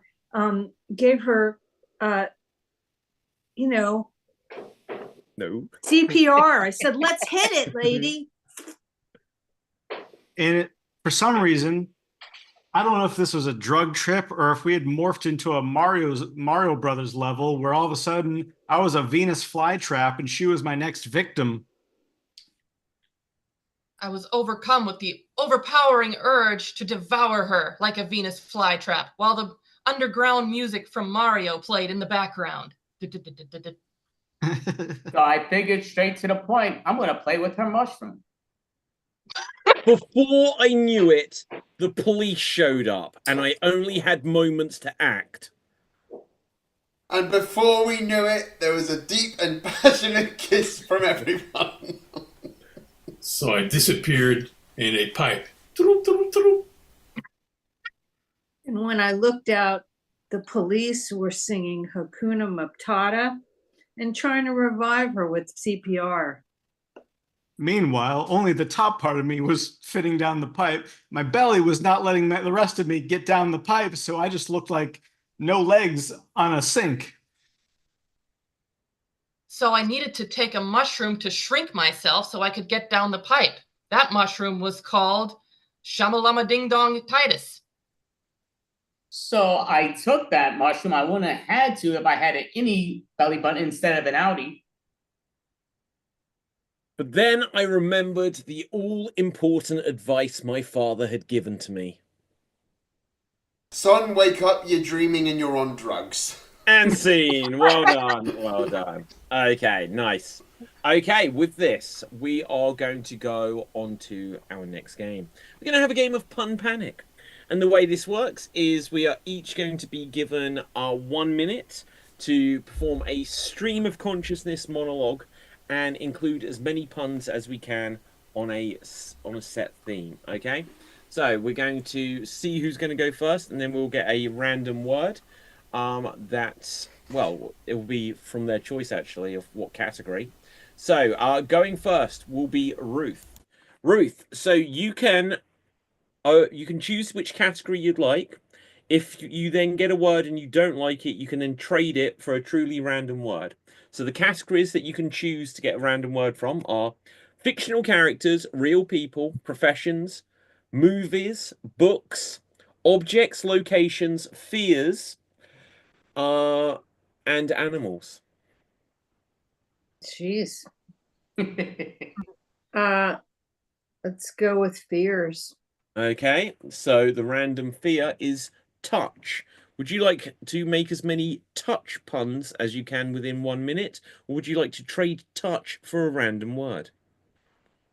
Nope, I'll go with that. Okay, on the theme of touch, which can be relatively loose, you can make up as many puns. Take it away.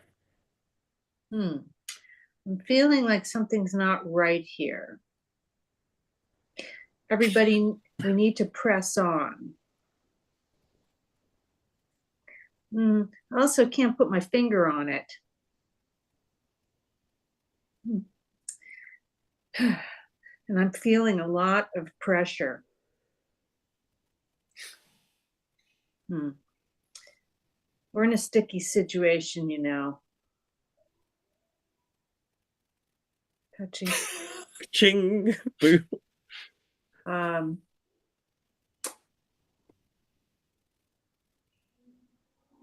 That's all I got.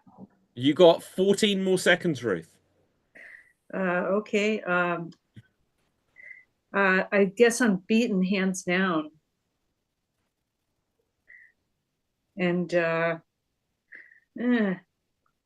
is time. That is time. A score of 5, and only a couple of those were questionable. Any bonus booms here? Anyone? Anyone? You feel me? Anyone? It was a touchy subject. So. Okay, sorry, I won't continue on then. Let's move on. Let's see who's going to go next. Next up will be Andy. Andy, unfortunately, fears are now gone. Do you know which category you would like? Could you give me that categories again? I'm sorry. Yes, they are fictional characters, real people, professions, movies, books, animals, objects, locations. Or random word. Well, no, the random word is what you trade for. Can you say that again 3 times fast? No, I'm just kidding. Okay, just give me fictional characters. Okay. Fictional character. Okay, you have the character Martha Wayne. Martha Wayne. Would you like to make as many Martha Wayne puns as you can, which you can interpret loosely, or would you like to trade it for a truly random word? I'll stick with Martha. Why not? Okay, Martha Wayne, take it away. All right, Martha Wayne, you listen, I want to see her Puss in Boots. So, it just comes down to she's very wise, clockwise. It just comes down to she loves to be that bit of a Riddler. Her son is Batman, of course.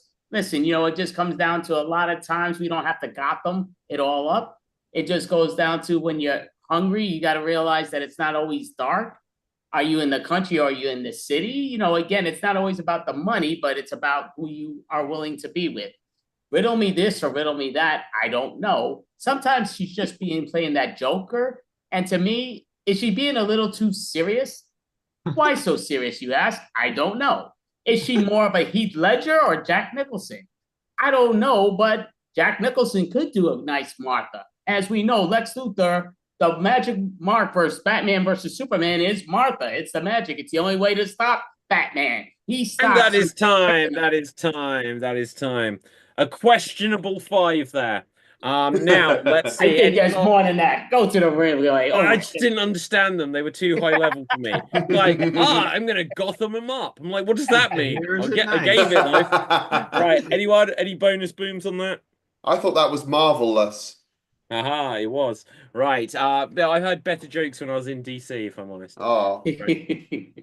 Okay, anyone else? No? Right, let's mix it up then. Let's see who's going to go next. Next up will be Ryan. Do you know which category you would like? Not exactly.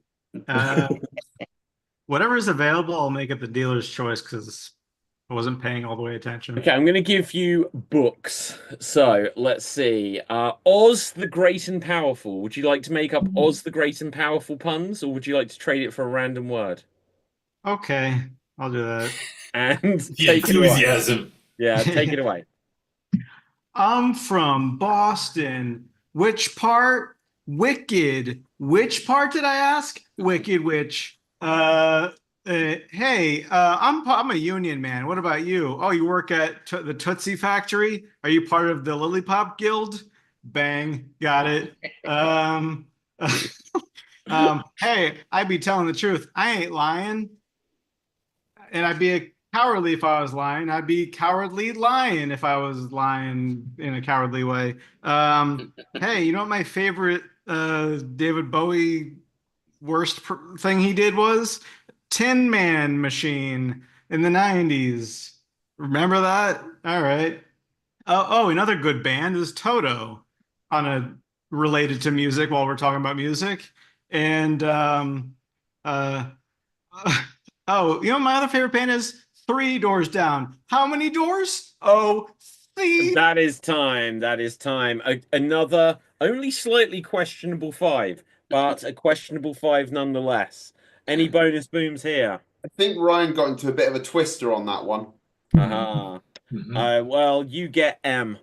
Right, now let's move on. So, we're going to. Oh, it will be me.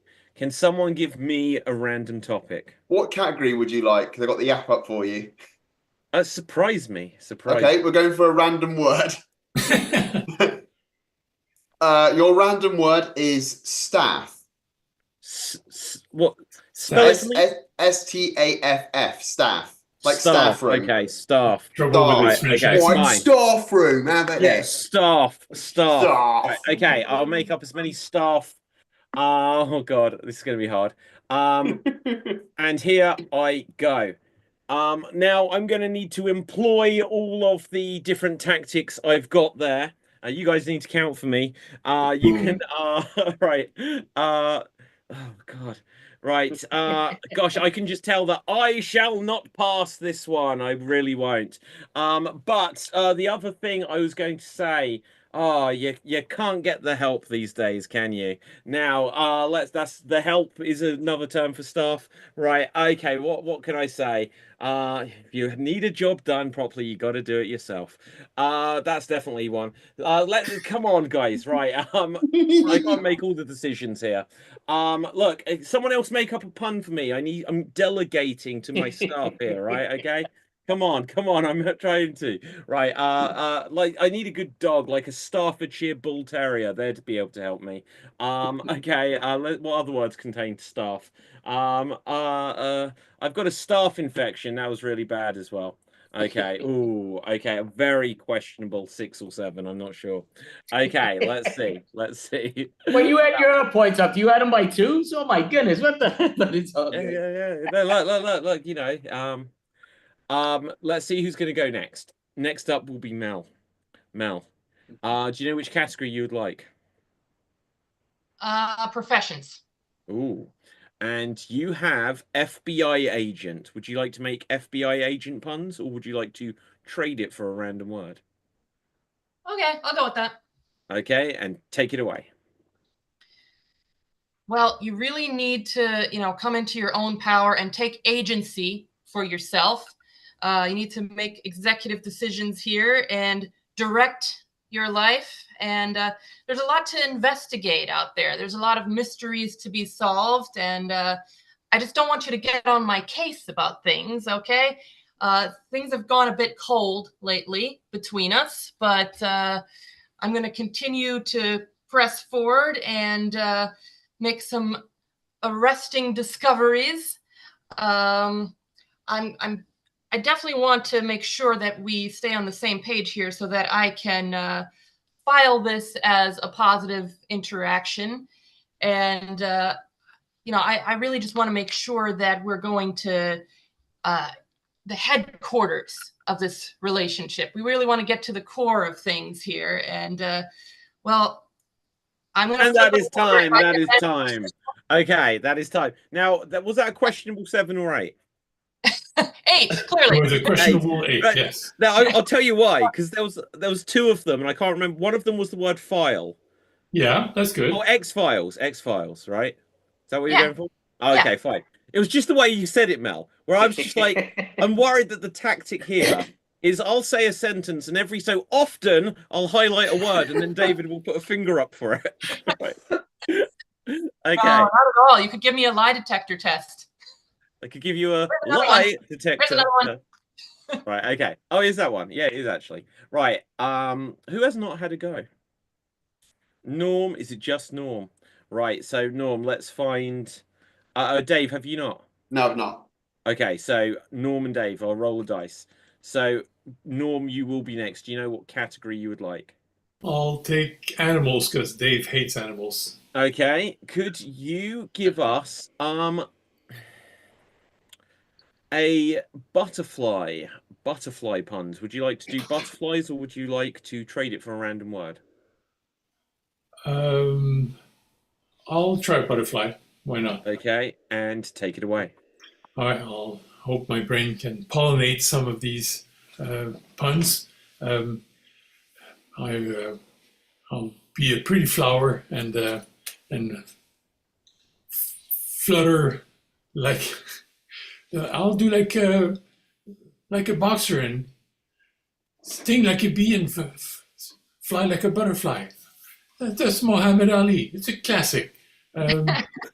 Hey, ask the monarch. He knows. He'll agree. Monarch is a type of butterfly. I don't know. You're gonna have to help me, guys. Well, I have a tail. Do you swallow a tail? That's another type of butterfly. Well, Viceroy also agrees. That's another type of butterfly. I'm just going to take every word you say as a type of butterfly. Keep going. I'm running out. Oh, I could morph into, the blue morpho is... I don't know. That's time. That's time. Transformation. Right. I feel like someone else needs to adjudicate that. I did not know any type of butterfly. To the point that the actual suggestion generator said swallowtail butterfly. And I didn't say it because I just didn't know what the first part meant. Okay, now, let's see. That was a questionable score, but I'm not sure of what. So Dave, which category would you like? Well, seeing as everything else is gone, I will try movies. Ooh. So you have Nativity too. Nativity. So, nativity. Right. So would you like that? Would you like to trade it for a random word? I'll trade it for a random word. Oh, right. You so could have got something else. Nativity. I haven't got enough in the tank. The word is nativity. Okay, so your random word is cloud, and you have to take it. Here you go. Damn it! Oh God, it's just gonna rain cats and dogs for a while I'm doing these jokes. I don't know. Maybe there'll be a rainbow at the end of this session. Maybe, I don't know. Gee, I'm storming through these jokes, aren't I?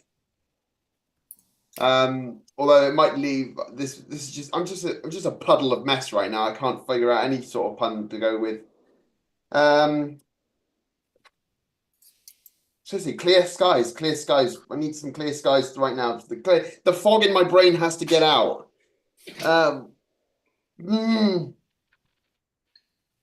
Weather.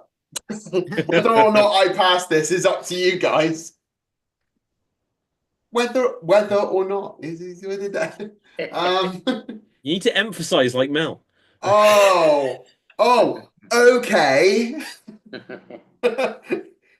Swallowtail butterfly. Oh, that is time. That is time. A questionable 7. Now, the only dilemma I've got, guys, to announce the winner is how many did Norm actually get? Because I don't know. 6.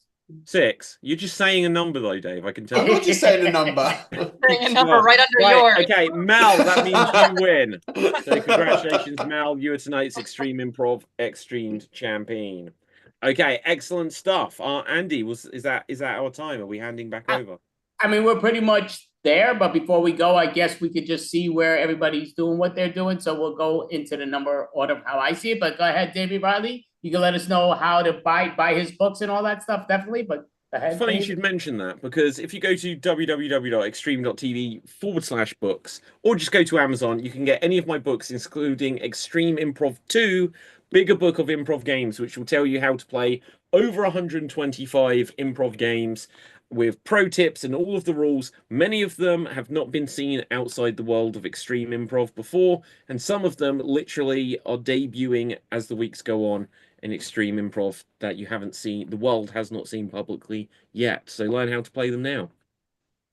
Perfect, awesome. How about yourself, Dave Dempsey? Well, you can catch me on Extremed on various shows and check out my own YouTube channel, Dave MC Gaming, where I do live streams and let's plays of various video games. And also coming up in the 1st of April, I have a 20% off sale on my gaming merch shop with characters and slogans that have appeared on the channel. And we've got some new stuff coming, such as, little minor spoiler, I have my new catchphrase, I promise to be on my best behavior. Perfect. Norm. You can see me in 2 hours and 40 minutes on this very channel for professionals. Perfect. And Zoom user. Hey, I'm Ruth, and you can find me on sometimes on Extreme Improv, and occasionally I do stuff with Andy's group too. Perfect. And Ryan.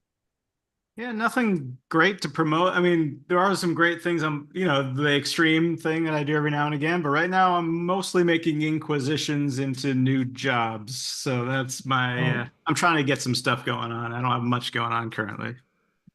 Perfect. And Mel, even though you're hosting with me, you might as well. You won here for Extreme Improv, even though Dave doesn't understand New York terms. But yes, go ahead, Mel. Let us know how to find you. You can find me on Socially Distant Improv on Mondays. That's on Facebook. And you can also find me at mel.licious on YouTube. Perfect. So David Riley Pizanski and crew, Extreme Improv, great job. Definitely appreciate it. And I would say, yeah, definitely buy Dave Riley Pizanski's books. You can buy them on Barnes & Noble. I think that's where I got them. I don't have that one yet, but I do have his other books. So he's got multiple of them. But even though they're a couple years old, get those ones and get that one. And read them This up. one's even better. Oh, did you lose rights on the other ones? Now you're not getting it. No, I just need to sell anything I can. Right, are we done? Thank you so much, David Riley Pizanski and Extreme. Great job. So I'm looking right here. So, okay. So Mel, I will introduce, even though I think there's only 2 of you, but I'm going to unravel that. So I'm going to introduce, obviously, I got to hit the right button because I'm not. Haunted Armoire. So when you are ready, Haunted Armoire, and you can let me know the deal. You know the deal, whatever you need. But here comes the other. Here's our third armoire Yeah, ghost. All right. Now the haunted armoire is fully haunted. Haha. Okay, come on up, haunted armoire. There's our vaudeville voice and our spooky scribe. I'm our lanky linguist. Jen, would you like to introduce our game? Yes, today we are going to play a game called Love Letters. And how that works is that people write letters, maybe not so much love letters. We'll see where it goes. And then they put up their hand. So whoever it is that's going to inspire them with something to say in the middle of their letter, that person says the thing, the other person says it, and it is a correspondence that's sent over. We would like to start out by getting a suggestion from Andy, if you want to just type it in the chat, which looks like it is disabled at the moment. And then based on our start, so our inspiration is blood. So the way that this is going to work is that I am going to be the pillar. Is that right? Do I have it right, John? Yeah. And then Mel and John are going to be our letter correspondence folks. Take it away, blood. Dear John, well, it's been a whirlwind of a time since I joined the FBI. I've been doing some amazing investigations. I recently solved a grisly murder case. Grisly murder case. I wish I could tell you more, but the details are top secret. But I can tell you that the victim was found with spaghetti. The victim was found with spaghetti. Now, I know you were always a big fan of spaghetti, so I thought this might interest you because You are Italian and enjoy pasta. You are Italian and enjoy pasta. I always loved coming over to eat your mom's pasta when we were kids. She made the best pasta. I love how she would put green eggs in the pasta. Green eggs in the pasta. Because unlike Sam I do like green eggs and ham.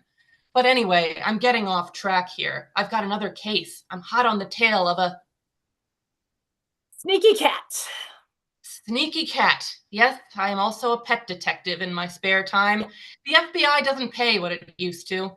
Well, anyway, it was great catching up. Looking forward to hearing from you. Your friend, Mel. Send. Dear Mel, thank you for your letter.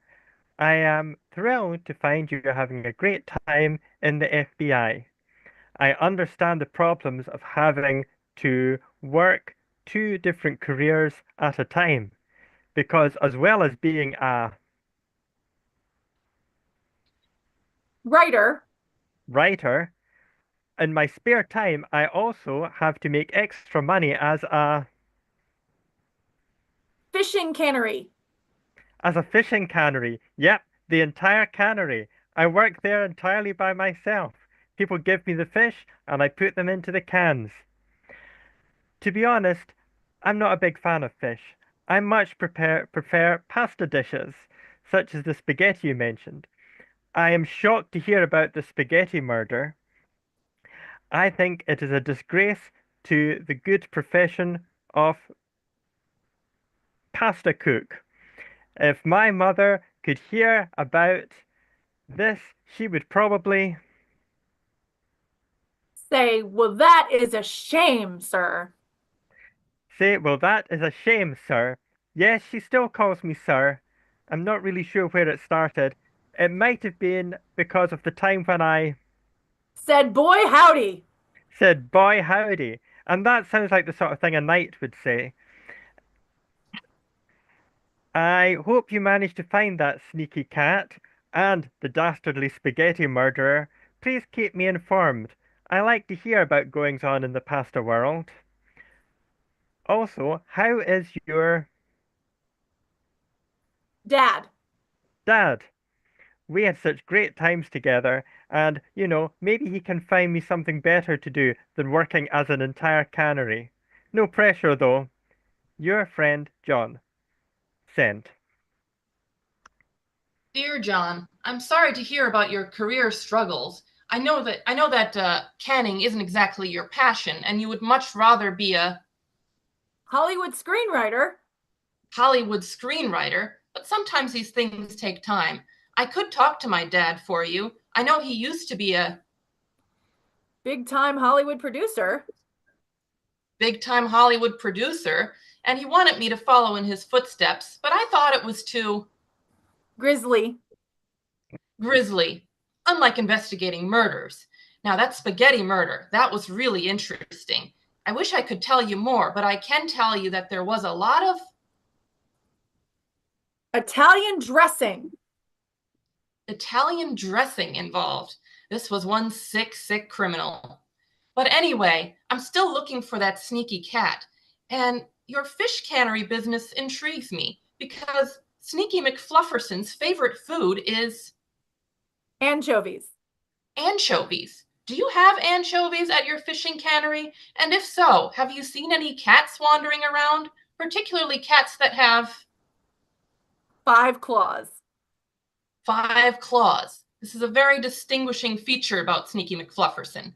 Even more distinguishing than his left ear that's crooked. Left ear that's crooked. You should be able to spot him from a mile away. You were always very observant. I do miss going over to your mom's for food, and I did think it was weird that she called you sir. But it's very charming because it's old school. Old school. You gotta love that. Tell her I said hi, and write back to me soon. Your friend, Mel. Send. Dear Mel, we do sometimes have anchovies at the cannery, which I am, and we did see a cat. We see lots of cats. One of them may have been Sneaky McFlufferson. However, he had A left crooked ear. a left crooked ear. Is it possible that you were looking in a mirror last time you saw him, or that the photograph you saw of him was mirrored?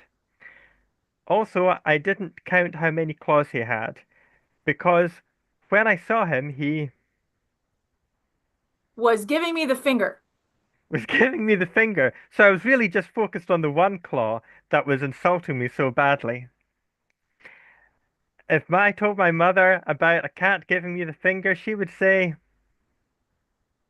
That's simply not right, sir.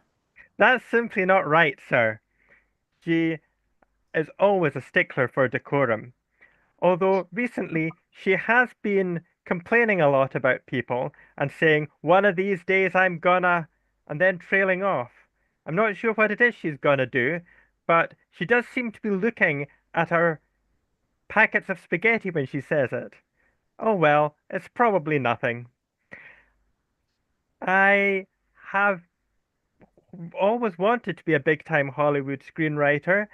Unfortunately, nobody seems to like my scripts, which are usually about Murdering people.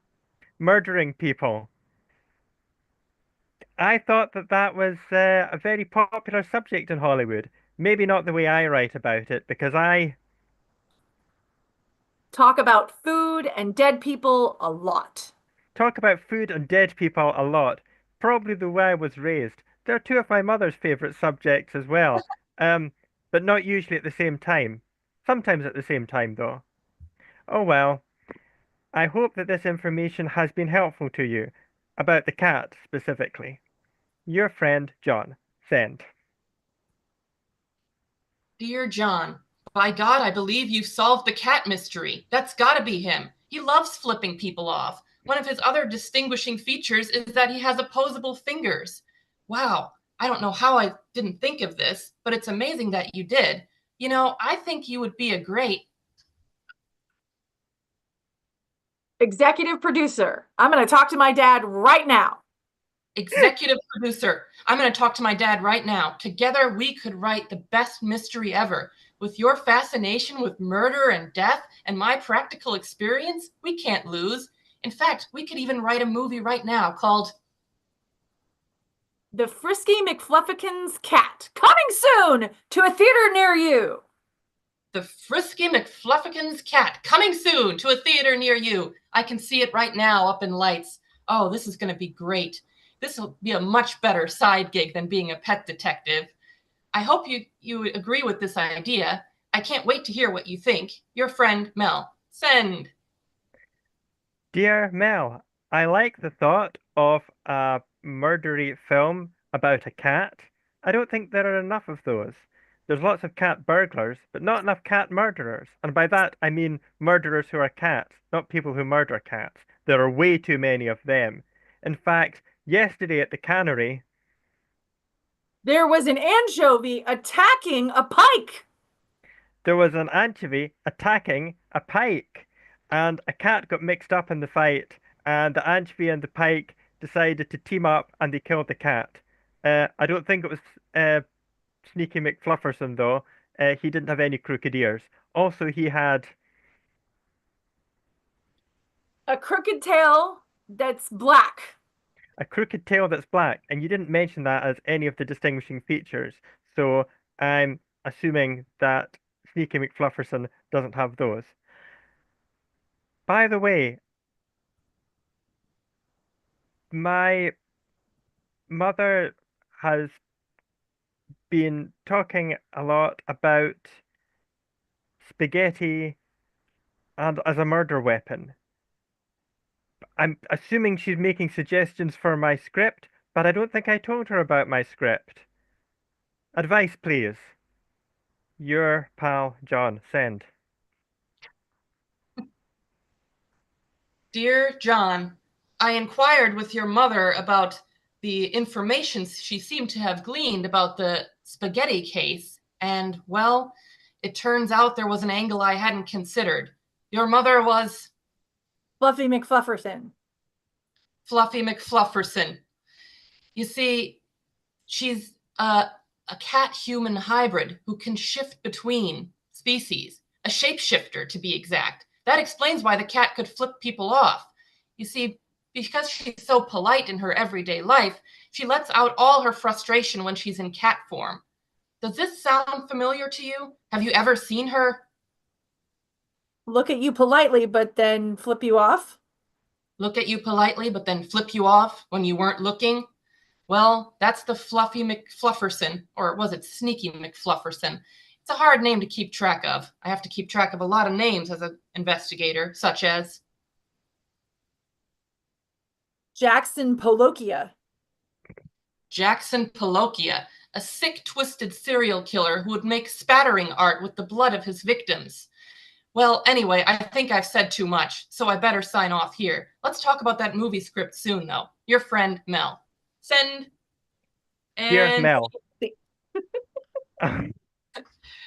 let's go to the next one. I will be the pillar. Andy, can we get another suggestion? Flowers. Flowers? Flowers. Dear Jen, I have encountered a strange flower on my weekly journey to the park. Not only is it Feathered? feathered, and the feathers seem to be growing from it naturally, they didn't just land on it from some molting bird or something. But when I passed it, it appeared to Try to bite? try to bite my ankles. None of these correspond with what I know about flowers. I know that you, you used to intern with a genetic scientist once, so do you have any idea of what's going on? Maybe I'm just Hallucinating. hallucinating. As far as I know, the medication I'm on doesn't have any hallucinogenic effects, but we're all wired differently. After all, remember the effect that Good, good? good had on me? It made me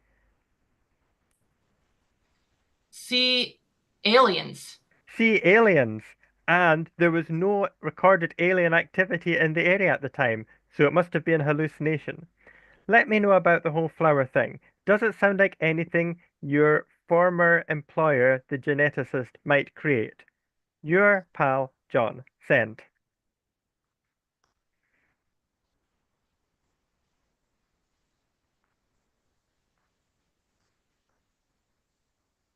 Dear John, I am intrigued by this feathery Venus flytrappy flower. As a herbologist, I have to say that That is most unusual. that is most unusual, which is something we get very excited about in this community. Because when there's something new, we get to name it. We get to name it. And there are so many things that come up when we're thinking about what to name. So we've got Venus flytrap, we've got feather. Maybe it's a bird flower. Have you thought about that? Your friend, Jen, sent. Dear Jen, yes, I had thought about that, and I was hoping you would give me some answers. However, it seems you have cut off all ties with the geneticist you used to work for, and you are as in the dark as I am. Maybe you shouldn't have Called him an idiot. called him an idiot. I know you tried to pass it off as saying you were calling something an idiom, but I knew he wasn't buying it. I guess all I need to do now is do some investigating for myself. Do you know of anyone who who would have any idea what this bird flower thing is, or are you more interested in calling it names? If you really are more interested in calling it names, might I suggest the Jibber jabber flower. jibber jabber flower? It was making some strange sounds as it bit my ankles, which sounded a bit like jibber jabber. Perhaps that would be a good name for it. After all, many birds are named after the sounds they make, such as Titmouse. titmouse, which is so called because, well, You can probably figure it out.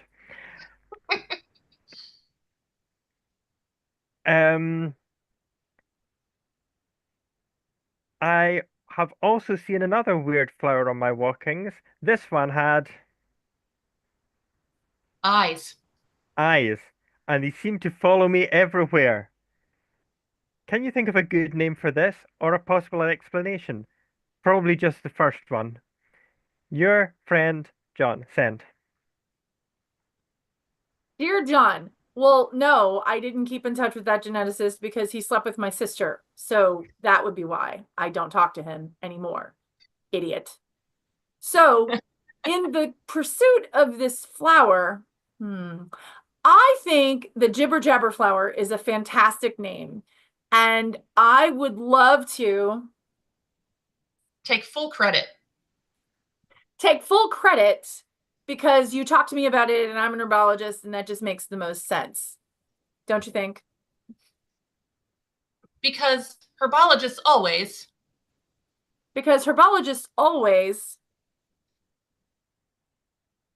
seem to know what's going on, especially in the flower and plant world. There haven't been a lot of discoveries lately, but your eye plant seems visual in nature. So I would say that maybe you have a dinosaur hybrid on your hands, or a great googly moogly flower?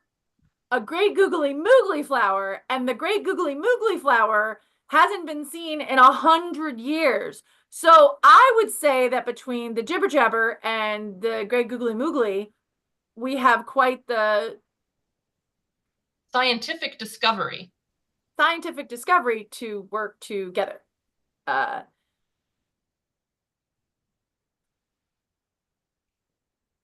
Dear Jen, I'm glad you were able to send that letter, even though you somehow weren't able to finish it. I think you must have posted it too soon. I hope that nothing has happened to you. Something has happened to me. As well as the flower with the feathers which tried to bite me, and the flower with the eyes, I have seen more flowers near them which have antenna. I believe that these eyes have been watching me. The antenna have been sensing me in whatever way antennae sense things, and they have been feeding information to the feathery bitey flower to bite me. In other words, I think that they are all conspiring against me. I believe that whoever genetically engineered something tells me that you won't be able to read this part, so I save it as a draft. Should be coming back here in a second. Said Zoom won't let me back in. Take over, please. Okay, so I will take over Jen's character. Continue.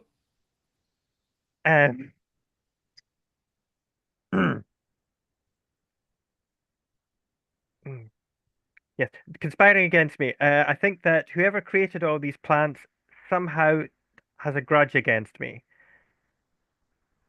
Do you know in your herbology career of anyone who might have a grudge against me, or who just likes to create plants that conspire together for S's and giggles? Your nervous friend, John. Send. Dear John, well, I don't have good news for you. This is Jen's sister, Mel. Jen has been devoured by a carnivorous plant. It turns out that the plants weren't conspiring against you, but they were trying to get closer to my sister and her research. They've made their way into the lab and they've taken over. I'm trying to fight them off as best as I can, but I don't know how much longer I can hold out. I hope that I can make it, and I hope that I can fight these off so I can document it and take full credit for their names. I found her notes. Great googly moogly flower and jibber jabber flowers. Genius. I hope I can find more information soon and fight off this impending plant apocalypse. But I mean, that's second priority. I do like being able to name things and take credit for things. Me and my sister had that in common. Oh, dear sister, your work won't be in vain. I hope this letter finds you well, though I'm sure you'll be less well after you've read it. Your hopefully new friend and sister of your friend, Mel, send. Dear Jen's sister Mel, I am greatly aggrieved as to what has just happened to Jen. What could plants possibly have against her? I now believe that it was her former geneticist employer who set them on her because he was really upset at her calling him an idiot and wanted to get revenge. By the way, are you the sister who her former employer slept with? Just out of curiosity. I'm not asking for you for your whole body count or anything inappropriate like that, but I feel that if you do have a personal connection to the geneticist, then it's probably worth mentioning now. Your inappropriately forward friend, John. Send. Dear inappropriately forward friend John, well, considering that it may be of utmost importance, I feel compelled to answer your question. Yes, I am the one who slept with him. And yes, I am the reason she left her dream job. And yes, I do feel mildly guilty about it. But it was a really good time. I'm going to try to get some information out of him, though. If he's the one responsible for this plant apocalypse, I need to know why. I may need to sleep with him again to get that information, but I think my sister would understand.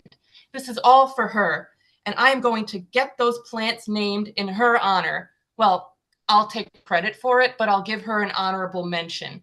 I'm a good sister like that, and I hope you and I can be great friends, too. Your new friend, Mel. Send. Dear Mel, well, how did it go? Have you slept with him yet? Have you got any more information out of him? Or is that the sort of thing you're going to wait for a later date to do? The plants are really getting my goat. It seems that wherever I walk, they're biting my ankles and sometimes even calling me names. One of them even flipped me off once, but then that turned out to actually be a cat. Um, so I don't know if that's related. Please keep me informed. Your new friend, John. Send. And we'll call that our set. Great job. It was meant to be love letter pillars. It ended up just being love letter. But thank you, John. And thank you, Jen. I'm so sorry you can't be here. But thank you, John, for continuing that awesome story with me. And I'll pass it back over to Andy, who actually inspired the love letter pillars connection, putting those two games together. Very fun. Thank you both. Alrighty, so just before we call it on that, sometimes the Zoom does that. We know the deal. The Zoom goblins will grab the person and not let them back in. It's the Zoom people. It has nothing to do with me, but it's also the connections of what area you're in. Really weird animal, but my connection's good. I know this time it has nothing to do with me. So New York City, they're okay. But just goes down with the connections right now. I'm saying. I thought where Mel was from was okay. It's OKC. Yeah, that's it's AC. Okay. Yeah, that's accurate. It's OKC, but okay, but yeah. So it just goes down to, but yeah, just like to see where do you want to let people know how to find you when you perform in person or online, John, or anything that you do? My Instagram account has lots of drawings and a few videos. It's JV Green Darmok. JV are my initials. Green is the color. Darmok is the Star Trek episode. So look at a list of Star Trek: The Next Generation episodes, and you'll find it. Okay.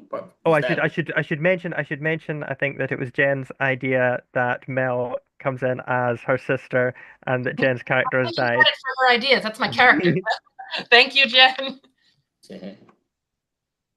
Yeah, it's very good. So yeah, definitely great job. I mean, Haunted Armoire, that's your team as it goes. So thank you both. And the third one that, again, the Zoom monster took it away, but it's what it is. It just goes. But great job, Haunted Armoire.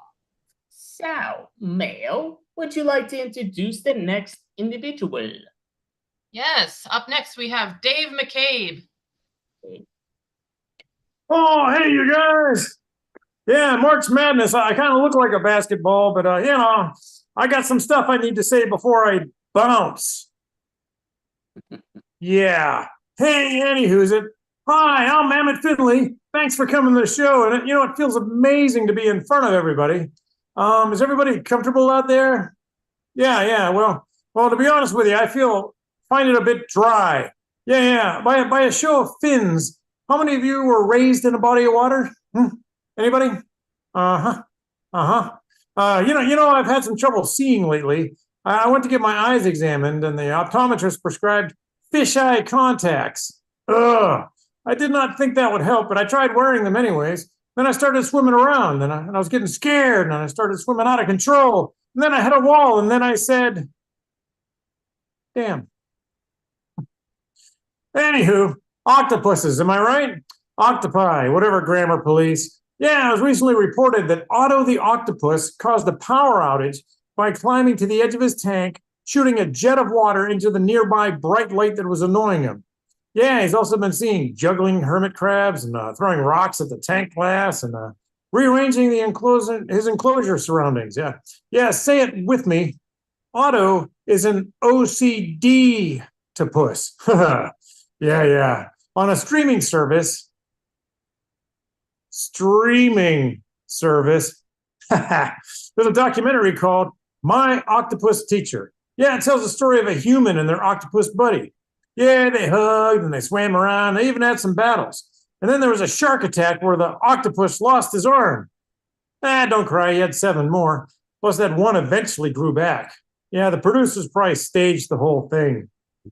Reality TV show. Whatever. Hey, I just saw a post that an octopus passed the cognitive test designed for human children.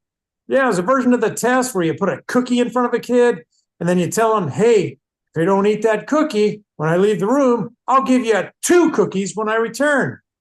Okay, they used prawns and fish, but I'm guessing they tried using cookies, but the cookies kept getting soggy. Well, all this research on the octopi just doesn't hold water, and I should know. I noticed that none of these tests determine if the octopi have a sense of humor. Well, I'm a clownfish, so who better to help? Do I have you hooked? Hey, a little bit about me. It's awkward to admit, but my dad was actually a fisherman. Yeah, he eventually had to quit because his net income was too low. Yeah, my mom said never date a fisherman. They'll only string you along. My mom's willing to give anyone advice. Just drop her a line. Yeah, well, hey, you know what? Dad changed jobs a whole lot when we were growing up. Finances were tight, and it turns out that the treasure chest that kept bubbling open and closed and open and closed was just made out of plastic. Sometimes he worked 2 jobs to avoid turtle financial disaster. Well. You know what? He was afraid to go to a loan shark. He heard that some fish could not pay them back, so they ended up getting battered. Yeah, they battered. Okay. You know what? One time, my dad was so upset, he just swam around as fast as he could, and then he just hit a wall. You know what he said? Nope, not saying it, but you kind of get it, don't you? He loved one job. In fact, he was the employee of the month for 3 months in a row at a balloon factory. Oh, you know what? I forgot to mention, he's a blowfish. Well, not 100% blowfish, but according to his ancestry test, he's part blowfish and part puffer. Yeah, that job was just made for him. He's not there anymore, though. Times got tough, and they had to scale back. Yeah. He watched a lot of TV in his downtime. He loved that fishing show. He said the stories weren't so good, but he said it had an amazing cast. Yeah, the show had an amazing cast. Yeah, the Loch Ness Monster captivated Dad. He learned Nessie's favorite snack is fish and chips. But by far his favorite TV show was Tuna Half Men. Tuna Half Men. He said it was sad when Charlie got canned. Tuna. Charlie. Can. All right, test group. Any octopi laughing out there? It's time to regroup her. All right. Ready? What do you get when you cross a jacket with an octopus? Coat of arms. Ha! Where do the fish keep their money when they're out and about? In their octopurse. Ha ha! Do you know who took the baby octopus for ransom? Do you? Huh? Squid nappers! Ho ho! It's going to get better. Who is the leader of the underwater transformers? Octopus Prime. You know, Michael Bay directed those movies. Coincidence? I think not. Michael Bay. Bay. Ugh. In a related fact, scientists just discovered that sharks can also squirt ink. Yeah, yeah. Okay, I'm just squidding. Just squidding. Oh, still not laughing? I didn't want to have to do this. Okay, do you know a surefire way to make an octopus laugh? Well, you got to give him 10 tickles. Oh, yeah. All right, you know, I do have a theory about all this. Octopuses have no sense of humor because they're invertebrates. Yep, so they couldn't possibly have a funny bone. All right, well, hey, I'm Emmett Finley. That's my time. I'll see you. If you see an octopus, give them a smile. Hey, it's not their fault. Thanks, Andy and Mel. Be safe and don't drive tanked. What? Tanked. Yeah, that's my. There you go. There you go. I've got your back. Thank you. Here's Andy. Oh, boy. Perfect. I'm trying to get coffee as you're doing it. I'm trying to set my coffee up over there, and it's just taking I've been there. Like getting food over there. Oh shit! I gotta get back. Still haven't gotten my coffee over there. I mean, I've been drinking. I had my 1 cup of coffee. I had my frappuccino. I had my soda, but I needed more coffee. More coffee. Yeah. Hey, get it. Hey, you know what? It's funny. A lot of people are a little worried about me around this time, especially on a Friday, because you know I'm fish, and a lot of people are like eating a lot of fish on Friday. But I'm not worried at all. As it happens, I'm a clownfish. Yeah, so people were worried that I'm going to taste funny. Oh, yeah. Boom. All righty. So I'm gonna hold a second. I'm gonna let Mel interview. I'm gonna try to still get my coffee, so I'm gonna let her talk for like a minute and a half. Oh, I see. I need that coffee, but I'll hear you though. That's cool, Lynn. You get your coffee. Mel, great to see you. Good to see you too. Yeah, coffee's more important than you. Can you believe that? Oh, you know what? I kind of get it. I could use one right now, but I'm doing okay. It's a little murky, you know. I put cream and sugar in it, so yeah. So you don't just like swim in a tank full of coffee? That's what I would do if I was a fish. You know what? I tried it one time, but it was like Maxwell House and it was made out of Keurig. And I'm more of a French press guy, and when I don't get it, I'm kind of French depressed, if you know what I mean. Oh, I know what you mean. I don't even feel human when I don't have my coffee. So I imagine you don't feel fishy when you don't have your coffee? How's that work? Pretty much just like that. But then all of a sudden I can't see real good. You know, it's funny. It's the doctor with his giving me those fisheye contact lenses. I mean, hey, dude, I am fisheye. So I am a little bit closer than I appear. So I've been meaning to ask you, are you related to Nemo? I can see some. You know what? Everybody asks that, but I don't have a lucky flipper. but yeah, I'm kind of. We're all kind of related. We're not kind. I knew him. I mean, we went to the same school. Gotcha. And so have you met Dory then? Oh, I did, but I can't say that I'm confident that she'll remember me. Yeah, that's true. I mean, I don't even remember your name either, so I'm sure Dory won't. No, you know, I totally get it. I don't feel bad about it. I totally get it. So, how do clownfish get lost anyway? I mean, you guys stick out like a sore thumb. No offense, but it seems to happen. You know, it's funny about clownfish and lost. It's like we have like an internal GPS, and it gets us pretty much where we need to go. Except for the bad part is none of them work underwater. So, you know, we think we're going right. And then all of a sudden we pass that exit and I'm like, crap, I was supposed to be in the Gulf of Mexico. This is bull crap and blah, blah, blah. So, you know, it happens. Wow, well, that sounds like a design flaw. Do they have Google Maps down there or anything? Not, you know what? There's a lot of googly eyes, but not so much with the maps. Wow, that's a real problem. They really need to start labeling signs better down there. Like, don't they have highway road signs, exits and stuff? not as much as you think. And for me, I've been always taught just to follow the school. And the wheels on the bus don't really go around because it's sunk. And then you have to go take your scuba diving test, and then they check you down into there. And well, you know what I mean. So, Well, look who's back with his coffee. Yeah, I do have my coffee with my whipped cream in there, which is a must. But oh yeah. You know what? I have to admit, I love whipped cream. yeah, definitely. Oh, do the mustache, Andy. Do the mustache. Do the mustache.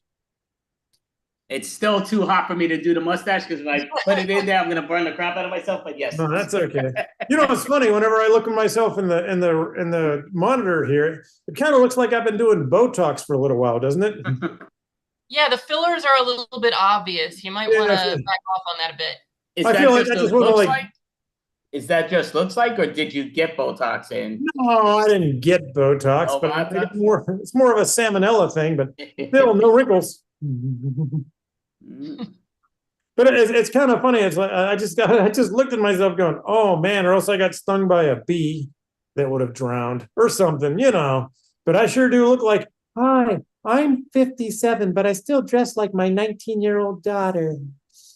Or something like that. I've seen a couple of reality shows, and well, those are misnamed.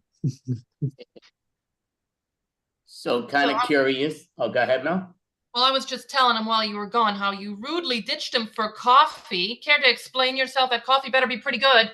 I heard everything you said. Like I said, you could hear me if I talked, but I just went right behind me to get my coffee. I didn't think it was that exciting that people want to watch me, but you went down to Starbucks. That's what he did. Whoa! Yeah, you used a reusable cup, right? And there's no plastic going to be hitting into my, be honest with you, I know many people that do the Starbucks every day, a couple times a day, and what I can't afford that. That's ridiculous. So I need to get my cup of coffees at home. Once in a blue moon, I'll treat myself to Starbucks, even though I don't know if it's a real treat. I prefer Dunkin' Donuts and Twin Donut coffees, but wow, Dunkin' Donuts. I know a lot about Dunkin'. I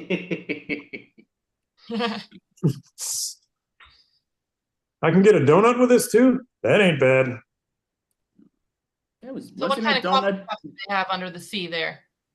Oh well, we have like all these things, but it's really like in Boston, there's Dunkin's everywhere. There's the Krabby Patties everywhere, and it's like I don't even know SpongeBob, and like sometimes I just want to talk to him. I know he's different than I am, but it's like, how do you move? Don't you suck up all the water and the weight and stuff like that? And it's like good to have pals, I guess, but like.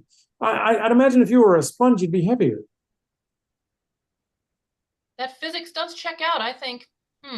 Yeah. It's like, well, fish are brain food, and I think about stuff. And I'm glad I'm not Dory, because then she just forgets about stuff. Yeah, I don't feel like Dory would be very good brain food, but her and Patrick from SpongeBob, I feel like they would get along really well. I think they'd fit right in, but it sounds like it would be really horrible to work with her. Yeah, probably. I don't think I'd want to eat her either for brain food. Maybe you though. You seem pretty smart. You know what? I'm just a fillet away. You know what I mean? Yeah. See, very smart, very clever with the puns. Hey, it's my jam. Okay, so I'm looking right here. Let me just hit this thing. So I do this right. I'm messing with this computer thing. Hey, Mel, who am I? Who am I? Oh, I'm looking right here, and I'm drinking my coffee, and blah, blah, blah, blah, blah. I know that very well. That's what I've had to deal with all day. All day. Do I speak bumbly? I spoke. I've been speaking pretty clear. I'm tired. But no, it's. Yeah, I would have heard you better, but there's water in my ear, and my rear, and everywhere else, really. Yeah, we don't need to hear about what's in your rear. That's enough. Yeah, of that. definitely. Yeah, it's funny. I'm a goal setting sort of goldfish and stuff, and I can tell you that I look ahead. I've never tripped over anything in my rear view mirror. So I'm that kind of fish. That kind of fishy. Yeah. Oh my God! Now he's repeating me.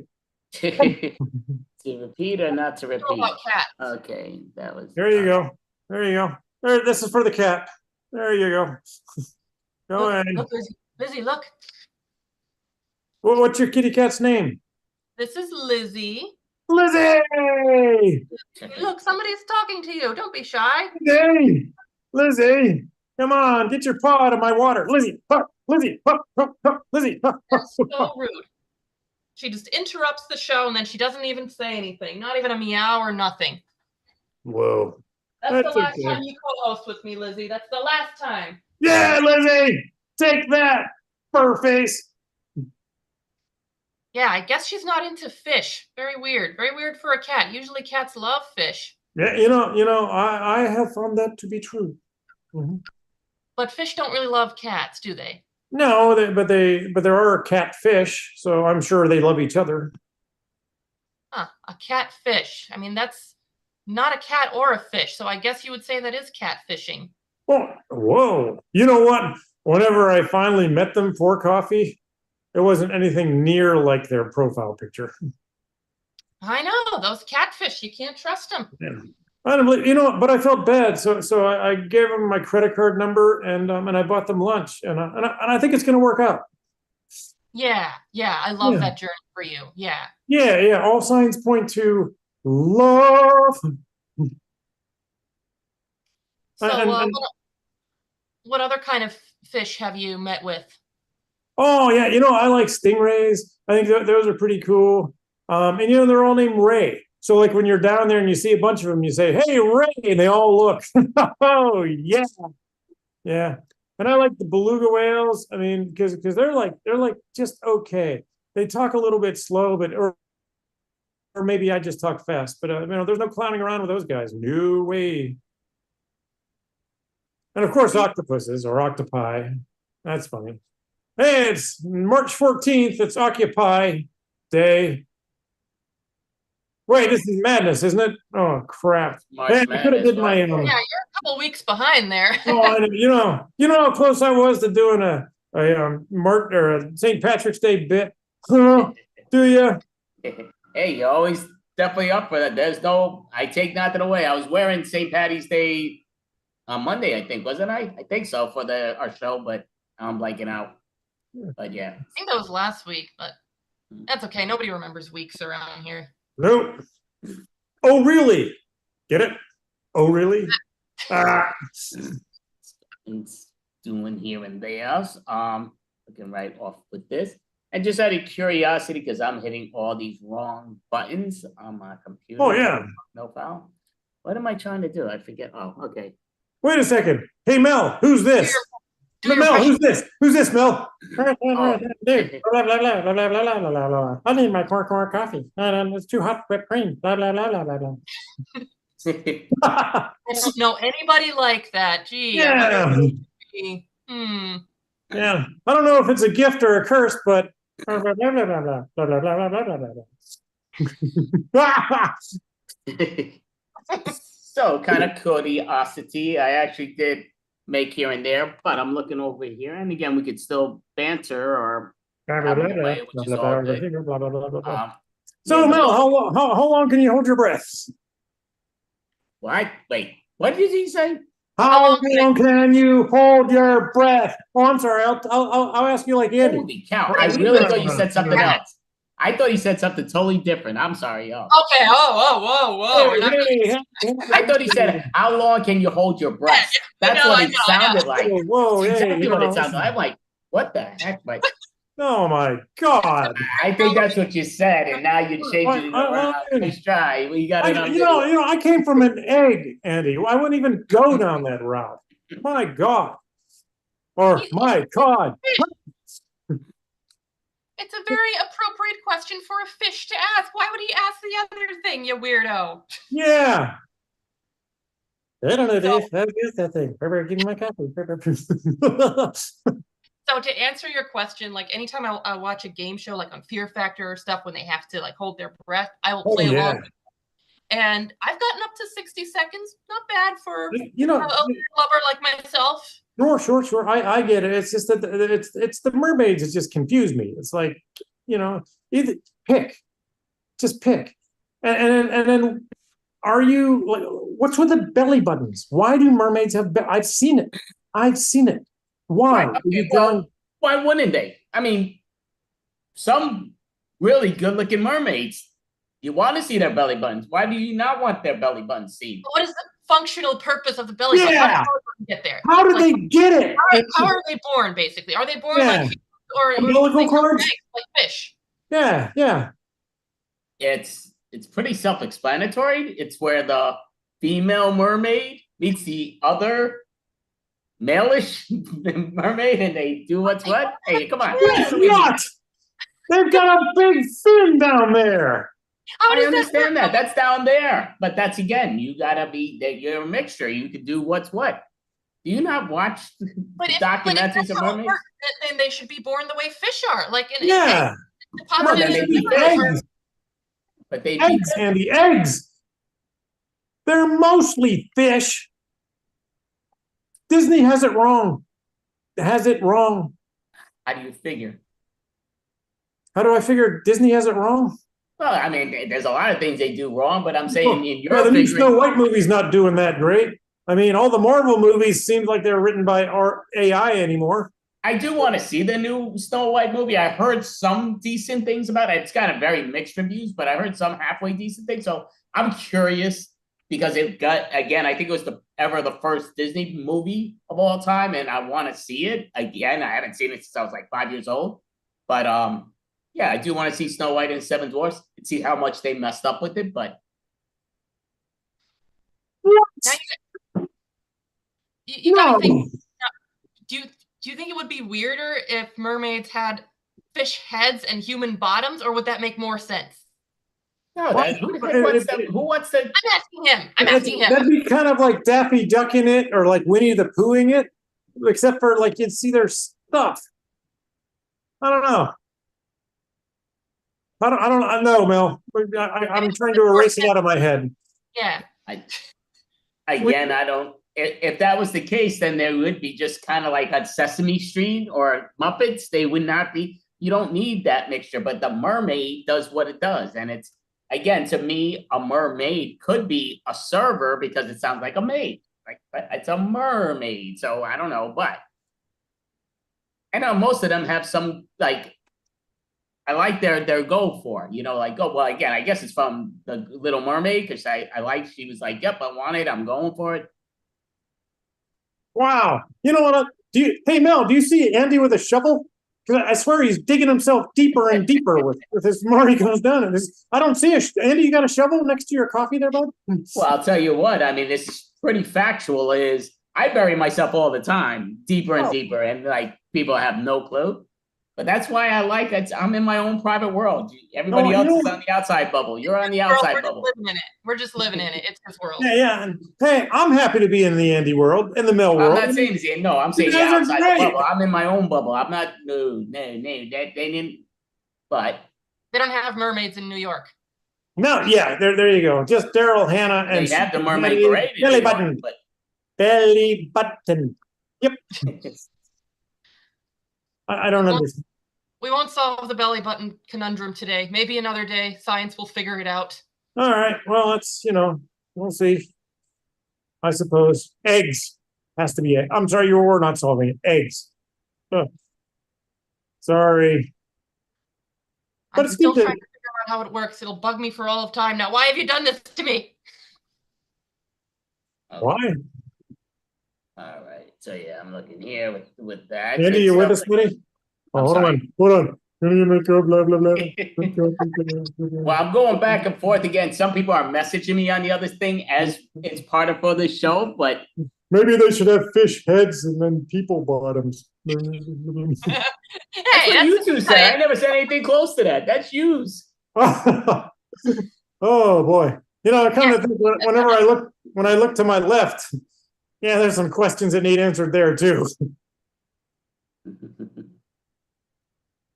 She's back. Yeah, she's back. Back again. Lizzie's back. Lizzie's back. Lizzie's back. Lizzie's back. Lizzie. Oh.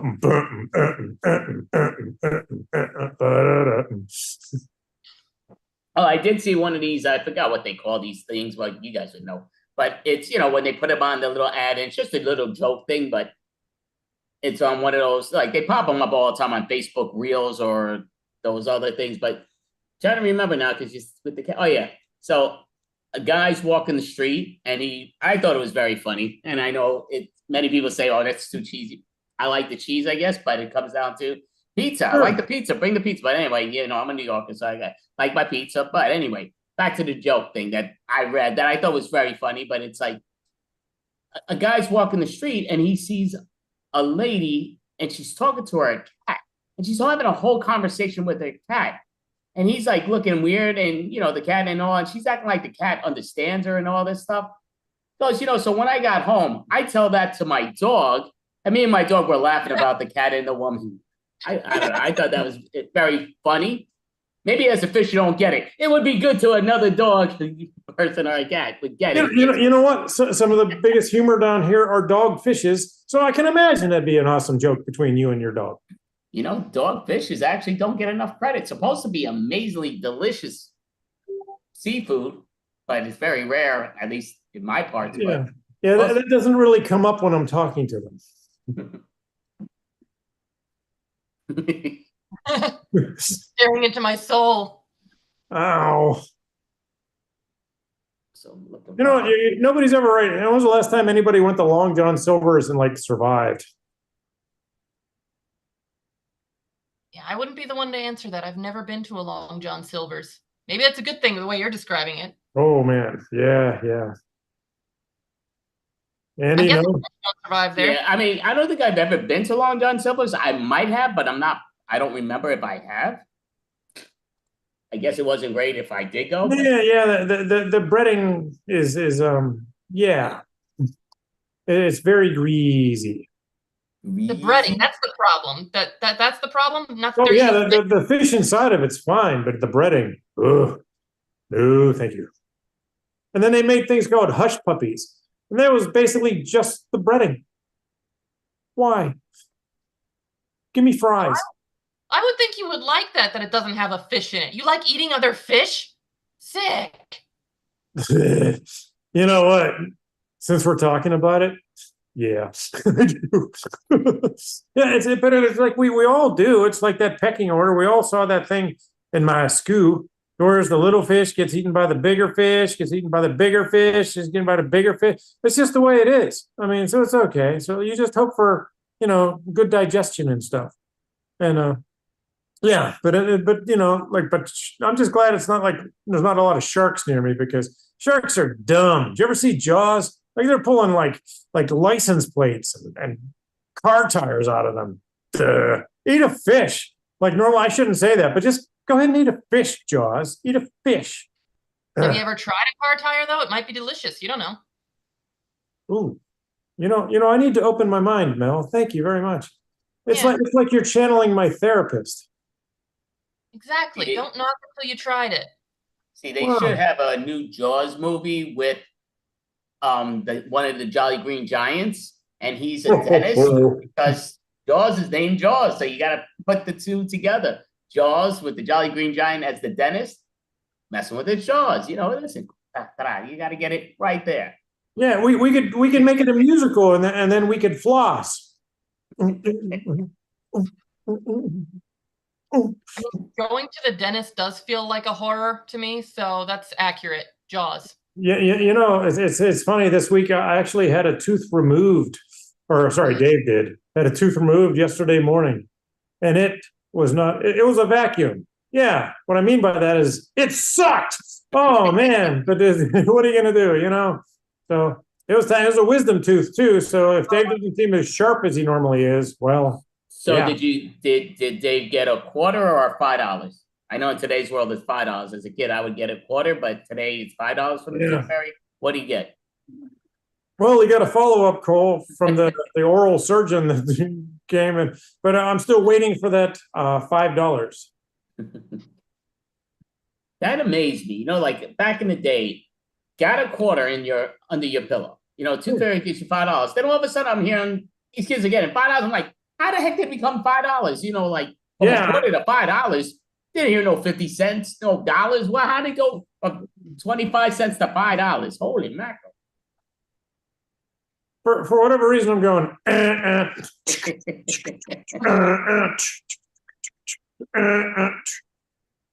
I got 50 Cent. Dun, dun, dun. I'm picking it up. Yeah. There you go. So Okay, see you in the house. did they give Dave the good laughing gas at least? No, they did a local thing. And then he took this big needle and put it in Dave's soft palate. And then after it went in, he went, sorry for the pinch. Oh, sorry for the pinch. How about thanks for the warning? No. Oh, that was unpleasant. The pinch was unpleasant. It really was. And I didn't even get to see the tooth when it came out. I was like, that had to be a big one, you know? And he went this whole big story about, hey, you know, the best time to get your wisdom teeth out is about 15 years old. It's kind of like a tree. It's easier to cut down a little tree, and then inside of your mouth is a redwood. And I'm just going to have to yank that thing out of your head. So, you know, with his knee on my chest, I guess it came out okay. Where's my What are father? you two doing in it? What is Dave doing with the dentist in that room that his knees on his chest? Listen, I've been to the dentist a million times. I'm not letting no dentist put no knee on my chest. What the heck is up with that? Well, it was one of those deals where like you didn't know it was happening until it happened. Okay, that sounds too personal. Hey, don't, okay, that might be a lawsuit time. I don't know, but hey, that's between you, Dave, and the dentist. The good news is the pain's up, but the swelling's down. All right. Well, just okay. Yeah, you know what? It's like I didn't really want to get it done, but they had me hooked. Oh, okay, I know. It's going. And he's back. Yes, he's back. I had to swim away from that stinker. Just keep swimming. That's what they say. Just keep swimming. Just keep swimming. I'm over here, Dory. It's me, Emmett, again. Oh, no. It's me, Emmett, again. Again. Emmett, that's your name. I totally remembered that. Dory didn't. Yeah. I did. Emmett Finley. Emmett, like the clown. Finley, because, you know. Yeah, the Finn is pretty self-explanatory. Yeah. It is. So why is it Finley, though, instead of just Finn? It could be Emmett Finn. Well. Look who's not my agent. Coffee?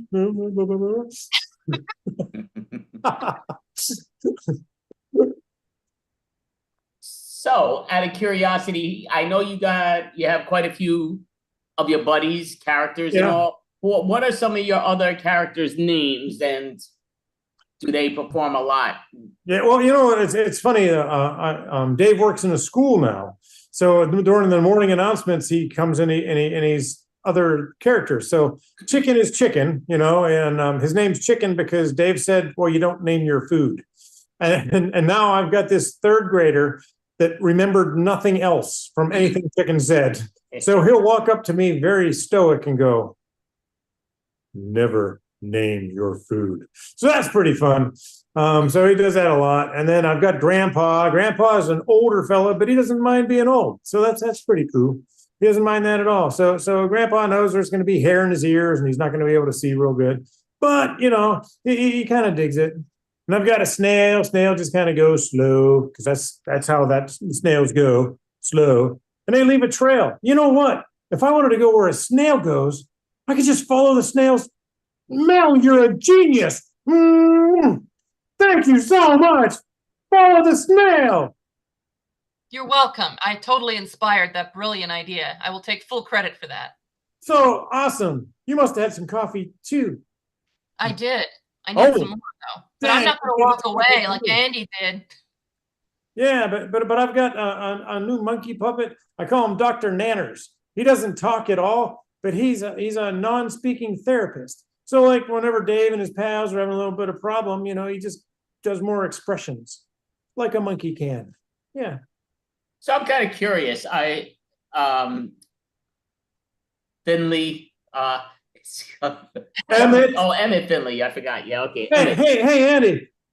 Pop quiz, hotshot. What's Mel's cat's name? That what? Mel's cat. What's her name? Yeah, oh yeah, he's gonna test me on that. I know that cat's names. She has two, just for the record. So I don't know which one you're talking about, but Name one. I'll take one. Yeah. well, tell me which one you want me to name, and I'll name it. Which one do you want me to Either name? one. Just give Well, me tell me which one, and I'll name the one that you The one that was just on TV. the famous one. Yeah. I know you've had them both on the shows before, so you tell me. Stalling. You tell me which one. You tell me which one that you want me to name, and I'll name it. The one you just saw. The one that just walked out of the room. Yeah. Here's a tip, Andy. It's about damn time. I need a minute. Oh, crap. I pulled an Andy. Yeah, I have no idea. That one Lizzie. definitely over my head, but So what's the cat's name? Lizzie. See, he knows. yeah. Well, yeah. No. Well, so you're wondering about Lizzie. Yeah, so the one that's named Lizzie is Lizzie. Yeah, I know that. Yeah, of course. you totally knew that, not because Dave said No, it. well, again, I didn't know. I didn't want to make the other one feel bad and name one the wrong one. Right, What's right, what? yeah. So I play it. Wow. So considerate. Oh, he wants both I cats am, of course. included. You got to look out for the cats. You got to make sure, again, you want them to do their go-to in the right manner. So you don't want to treat one like crap and not say it when you talk about the other one. So yeah, Lizzie, if you're talking about Lizzie, I want to say Lizzie. Hey, Andy, if you're going to take us for such a long trip, you should have warned us and we would have packed a sandwich. What type of sandwich? A tuna fish sandwich? Ooh. You know what? It's just don't overcook them. They're delicious. Wait, no, never. Delicious.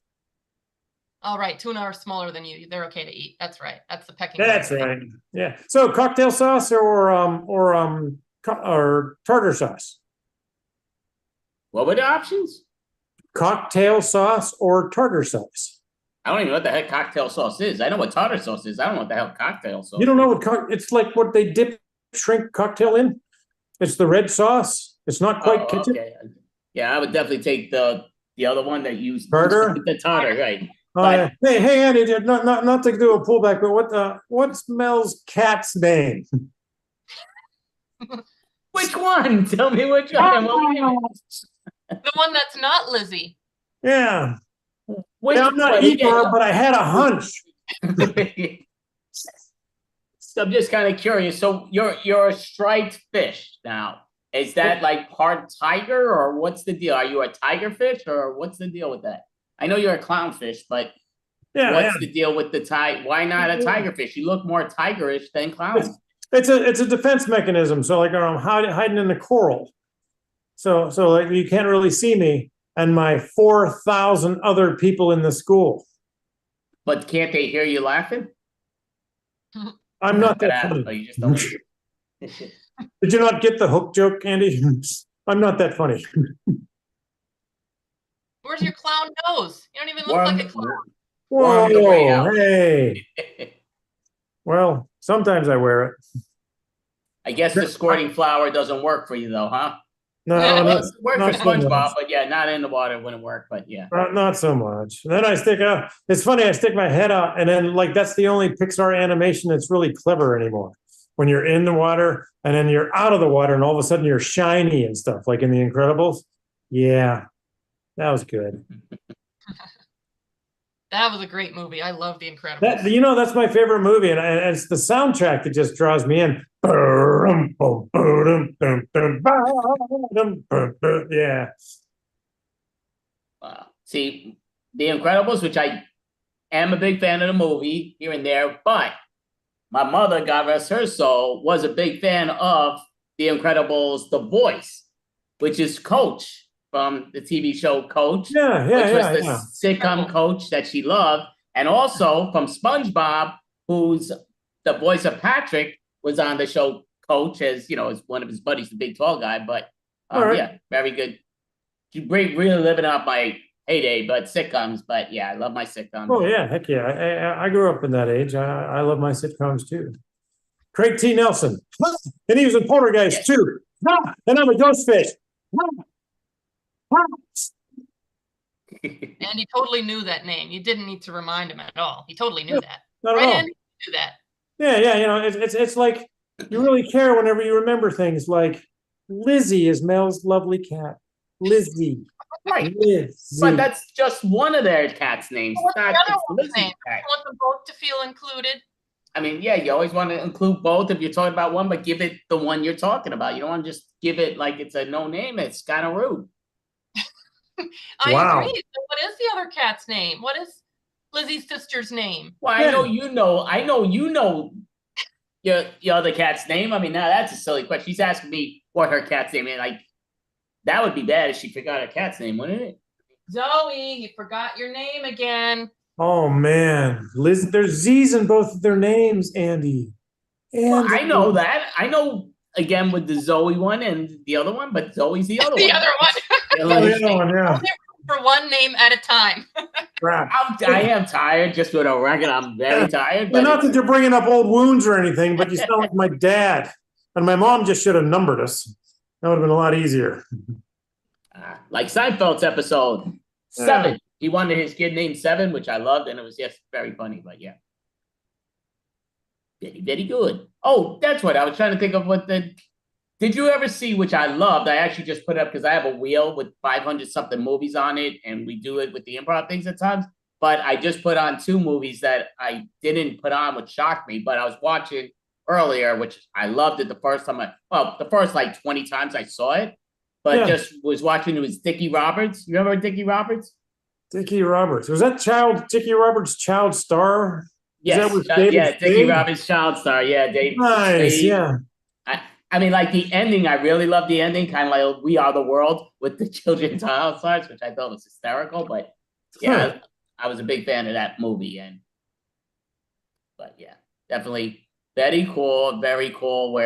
And you had some of those that were on Celebrity Boxing, which was in the show, but you actually had the Brady, you had the guy Partridge and Brady that actually did Celebrity Boxing match that they were on, and they both were in it. And hey Andy, just for curiosity's sake, let's say their real names weren't Brady or Partridge. What would their real names be? Well, I normally know. It'll take me a moment. Wait, Buddy Gucci is Danny Partridge. Danny Partridge is Danny Buddy Gucci. I forgot his name, but he's actually a great mixed martial arts type of fighter too. But I forgot his real name. Yeah, he's a good martial artist, and my lips are real. Barry Williams is the oldest one, right? From the Brady's, I think. I forget it, but yeah, Jean-Claude Van Damme and Jason Statham. That's who they were. Yeah, why not? Oh, I thought it was Dwayne The Rock Johnson. Huh? Yeah. Oh, hey, Mel, while I have you, how are the lovely Lizzie and Zoe? Well, they're very offended that Andy remembered the name Baragucci, but not Lizzie and Zoe. Yeah, and it's Bonaducci. Whatever. Potato, tomato, but yes. That'll make them feel a little better. Yeah. So if you just called her something like Libby, then you would have been close enough. Or Lily. Lily, yeah.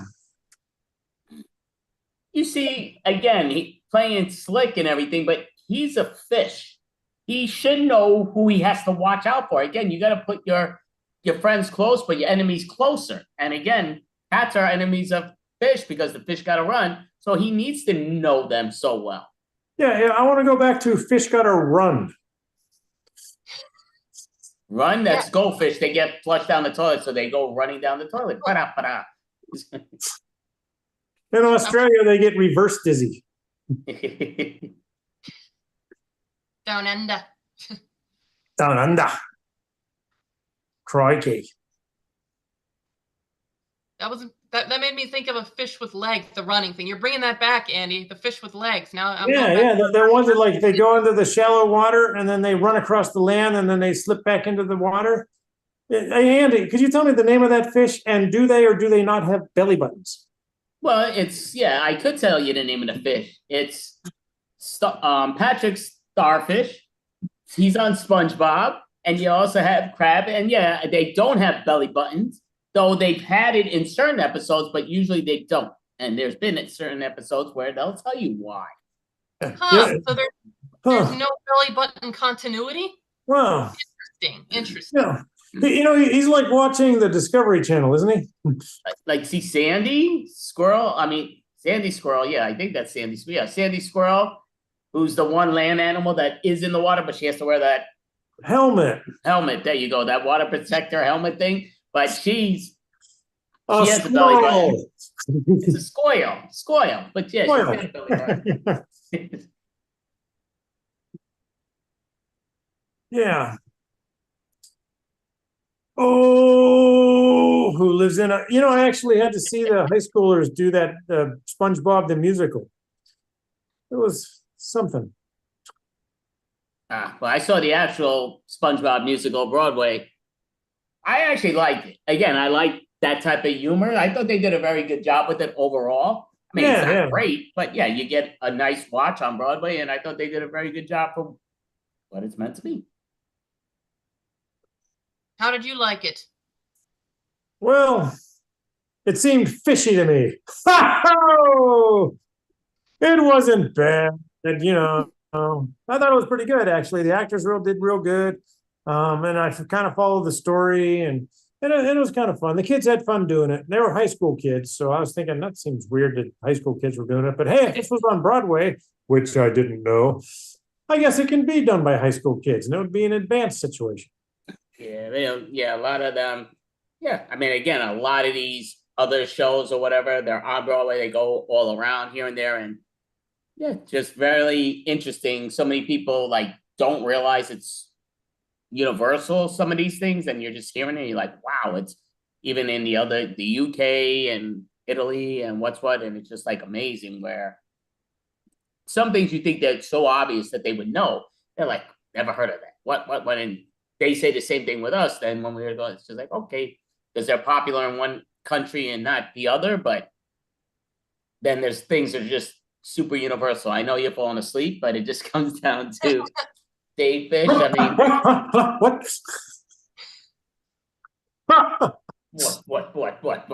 Yes, it's going. Yes, very, very, very good. I want to believe. Do do do do do do. So, I'm gonna ask you simple to the point. Who is a buddy that you usually hang out with when you're doing the work at the school? Do you work with Grandpa, or do you work with? It's Chicken, hands down. Chicken always. Yeah, because the kids, they put a song on after the announcements are over, and then Chicken makes up some sort of really funny joke, and then we dance, and then all the kids dance, and it's pretty cool. Oh, it's a really funny joke, not a really funny yoke. Okay. There you go. Belly buttons. Belly buttons. Now you're gonna use that later for your very funny yoke. But yes, I don't blame you. Now, actually, it was kind of funny. The last time I said, hey, we need to figure out a way to end this more swiftly. And then the song was Shake It Off. So I thought that was kind of funny. I'm sorry, Anna, didn't you get that joke? Wrong era. Might be some bad blood going on here. I'm sensing bad blood. Andy, loving you is red.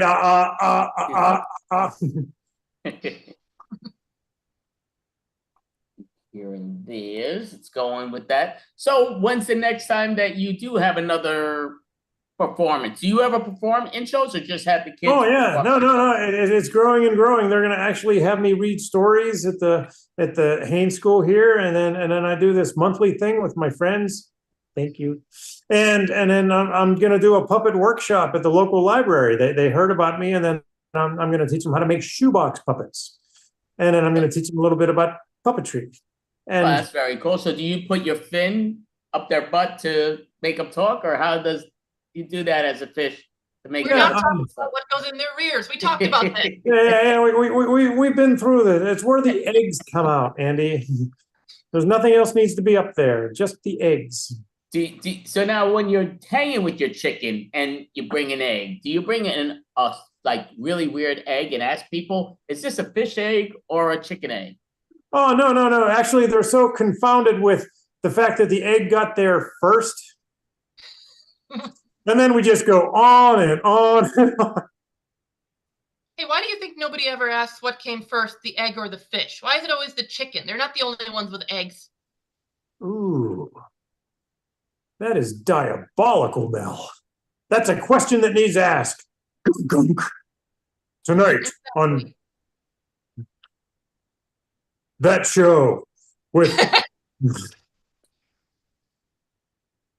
Oh no, we broke him.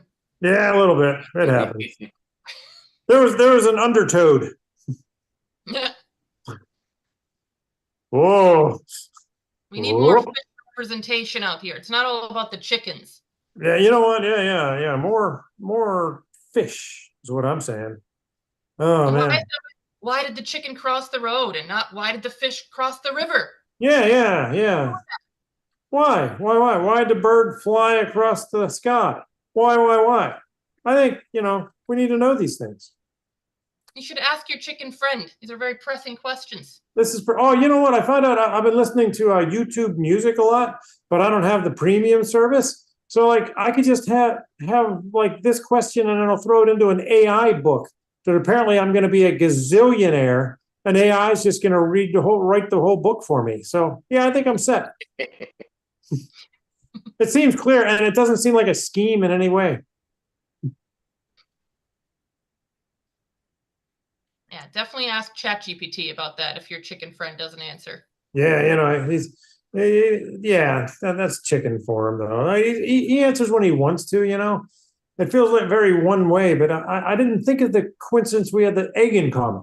So yeah, there's that. And neither of you have belly buttons, right? Oh no, he's got a belly, but no button. Nope.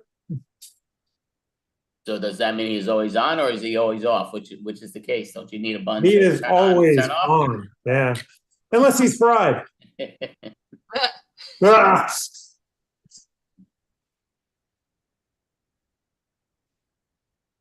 So, and you're in the Pittsburgh area. So, Yes, yeah, are Pittsburgh you area. a baseball fan? You're not a baseball fan, right? And it's as much as I love my Mets. There's the Pirates that have a really tall, really good pitcher, and I think he's the only one on the team. We're assuming that. Yeah, I mean, yeah, they're obviously.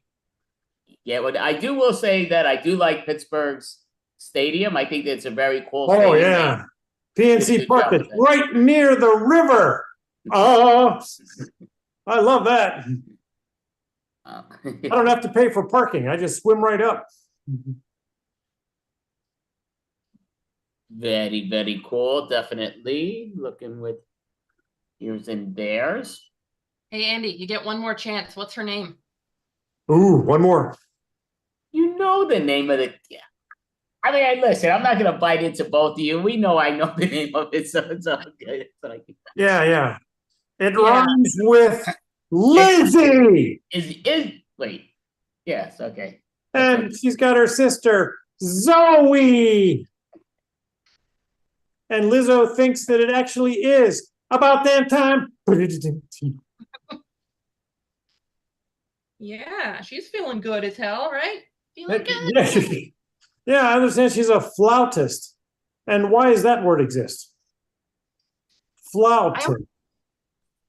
I always wondered that. Why do they say flautist, not flutist? That's why. That's a crime. Flautist? Flautist. Yeah, I think it's a fluke. Cool. Like they call guitarists, not guitarists or whatever. Right. Again, they also call piano players pianists. And why do you call them a pianist? That's kind of ridiculous. Let them play their songs without being mocked. They're mocked in their title alone, But yes. Yeah. Hey, Andy. I'm not sure you're saying that word right. Yeah. It's about damn time. Cool. So what's happening? I'm starting to turn into a pumpkin, not just because I'm an orange, but I'm not sure I can do the clam thing. Well, the clam thing we've been doing, if you didn't notice that, that's what we've been Big doing. clam. Yeah, we've been doing the clam thing, if you didn't What? notice. Nobody Yes, no, told that's- me. Nobody opened up the shell and said, "Hey, Dave, guess what we're doing?" Well, I thought you guys all walked right into it. I figured, okay, we're doing the clam. It's not that. Oh, What do you think? No, I'm waiting no. forever? No, yeah, we're in the I clam. thought we were gonna split off, and then like I was gonna be a baker, and Mel was gonna be. Well, we would have done stuff, know, but because you two were so into your amazing conversations about eggs and the cat and the belly button, And belly buttons. I'm letting you talk about your belly buttons and your cats and your Yeah. eggs These are- and what's. They're very important scientific questions. We're doing research here. We're doing research, bro. Hey, bruh. Doing research, bruh. Mermaid anatomy is very important. You're skip darn that right. subject? Yeah. Very important. Yeah. Right, Lizzie? Right, Lizzie? Yes, Lizzie agrees. Okay, Eddie. What's the cat's name? Yeah, are you listening? Lizzie. Oh she my said. God. Lizzie. Oh She my said God, Lizzie. he got it right. Oh, did you hear that? Know the cat's All name. right. It's- Now, okay, now what's the other one's name? Oh, cut the. That's Zoe. There you go. See, There you go. Right. Again, like I said, I was pretty tired. Coffee's starting to kick in after this There really you go. third cup of coffee, but it's starting to kick in, so my head's starting to waking up a bit. But That's awesome. Hey, next time I need to get the cool background so I can be in the team. You should get like an underwater background. You look like I you're. kind of get something blue back there. It's a privacy fence, for your privacy. For whenever I play that thing with 88 keys, that makes me a what, Andy? 88 keys, you said? Yeah, it makes me one of those. Oh, And you're a penis. You're a penis. It's like, what the? All right. Well, that happened. Now, does Dave know how to play any musical instruments at all, or I not play really? a lot of musical instruments. I'm a bassist. I'm a tuba player. I play baritone saxophone because it's the best saxophone in the whole wide world, including outer space. And yeah, I just pick up stuff. I'm kind of like, in a lot of ways, I'm like actor, musician. Like I'll learn a song for a bit, and then it goes away, just floats away. So you're Gotta in relearn it. tune, not but tuna. Okay, you're in tune. Yeah. Sometimes I tune up all of my instruments. I can't help it. They're right there in the sea. Just you and me. Oh, under the sea. That's my buddy and me. Okay, I believe you. That's a little Harry Belafonte. Yeah, thank you. So Dave plays the bass, the saxophone, and the fish. Good to know. Yeah. You can tune a piano, but you can't tune a fish. Okay, Andy, who's the group that had that title in their song or for their album? Of what? You can tune a piano, but you can't tune a fish. That's a real song? I don't That's know. a I've real never heard of album that name. song. Yeah. Never heard that in my life. I haven't either. It's not a group. I mean, maybe if you tell me how the song goes, because I have no clue. Maybe I would know. It's not a song. It's an album. They named the album "You Can Tune a Piano, but You Can't Tune a Fish." It's an album, yet they have no songs on the album. That's pretty bad. It's an album. All of a sudden, I'm confused too. Bummer. I'm gonna go out on a limb and guess Hot Tuna. That's the only band I can think of that has anything to do with tuna. And I think You that's know a what? terrible name. I think it was Cheap Trick or REO Speedwagon. I don't have the right one. But I heard it from a friend who heard That's it from REO a Speedwagon. friend That's who- REO Speedwagon. Right. That's REO Speedwagon. That's Speedwagon? That's a What great. happened? Did you say Heard it Oreo? from another. You were fishing around. The one he's saying, that's the REO Speedway. REO Speedwagon. It sounded like you said Oreo Speedwagon, which sounds like the best cover band No, name ever. that sounds like you Oh, want you to don't eat some like- Oreo cookies. I don't like Oreos. I'm not an You Oreo don't fan. like Oreo cookies? It's like some people love baked Oreo, and I'm like, it's such. Why cook crap if it's crap in the beginning? Like the only good thing is the middle. Like to me, it just gets crap into your teeth and all. Buy another better cookie. there's so many better cookies than Oreo. It's not a good. You know what, Andy? The studies have shown that Oreos help you remember names. So I think we're onto something. So what is the best kind of cookie then, Andy? Yeah, best kind of cookie, Well, Andy. Store-bought Fig Newtons are very good. Fig Newtons are very good. Not saying they're the best by any stretch, but they're very good. I mean, you have coconut cookies. They're very good. Cookies. I don't have names on them. They're cookies. They're good cookies. There's good cookies and bad cookies. Oreo's bad. So do the Fig Newtons make you forget names? I'm not a big fan of their names, but I like the Fig Newtons. I used to love as a kid. I love Fig Newtons, but I don't like them as much, but they're still good. I don't eat them as much either, but Fig Newtons are good though. They super sweet. People don't realize how sweet Fig Newtons are. They're insanely sweet, but they're good cookies. Whenever I eat cookies, less fortunate than I. And let's face it, what cookies are unfortunate than I? I'm the great big Fig Newton.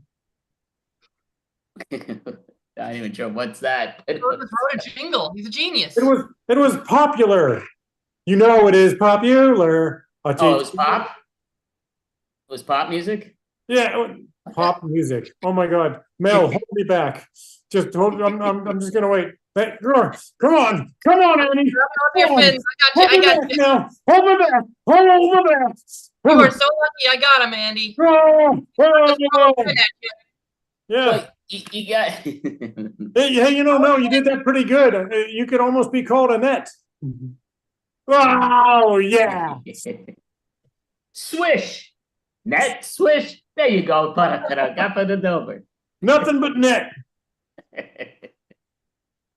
That was a slam dunk, I tell you. Delivery all the way. Yeah, I'm glad we're doing this through Zoom because you would feel my dribble.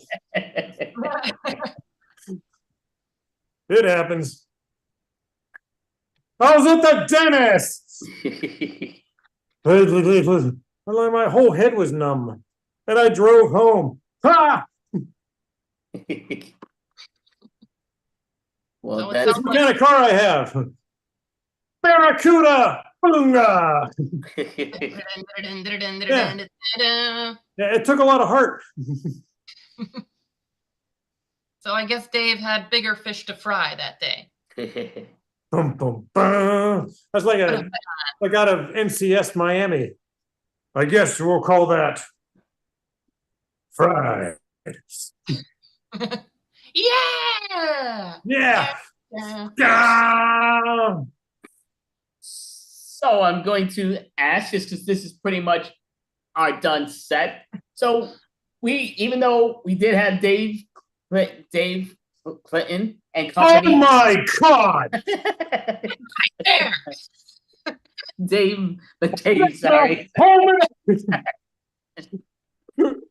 So, but even though he started his thing, we did grab it into. We put in Clam Without a Shell. We put them in. Even though we do have some more members that just couldn't make it today, but so with Clam Without a Shell, so we're finishing off with Clam Without a Shell. But before we do call it our set for it and introduce the next individual, Dave, do you want to, or the fish guy, Fishy is Finley. There you got Finley, right? I think it's Finley.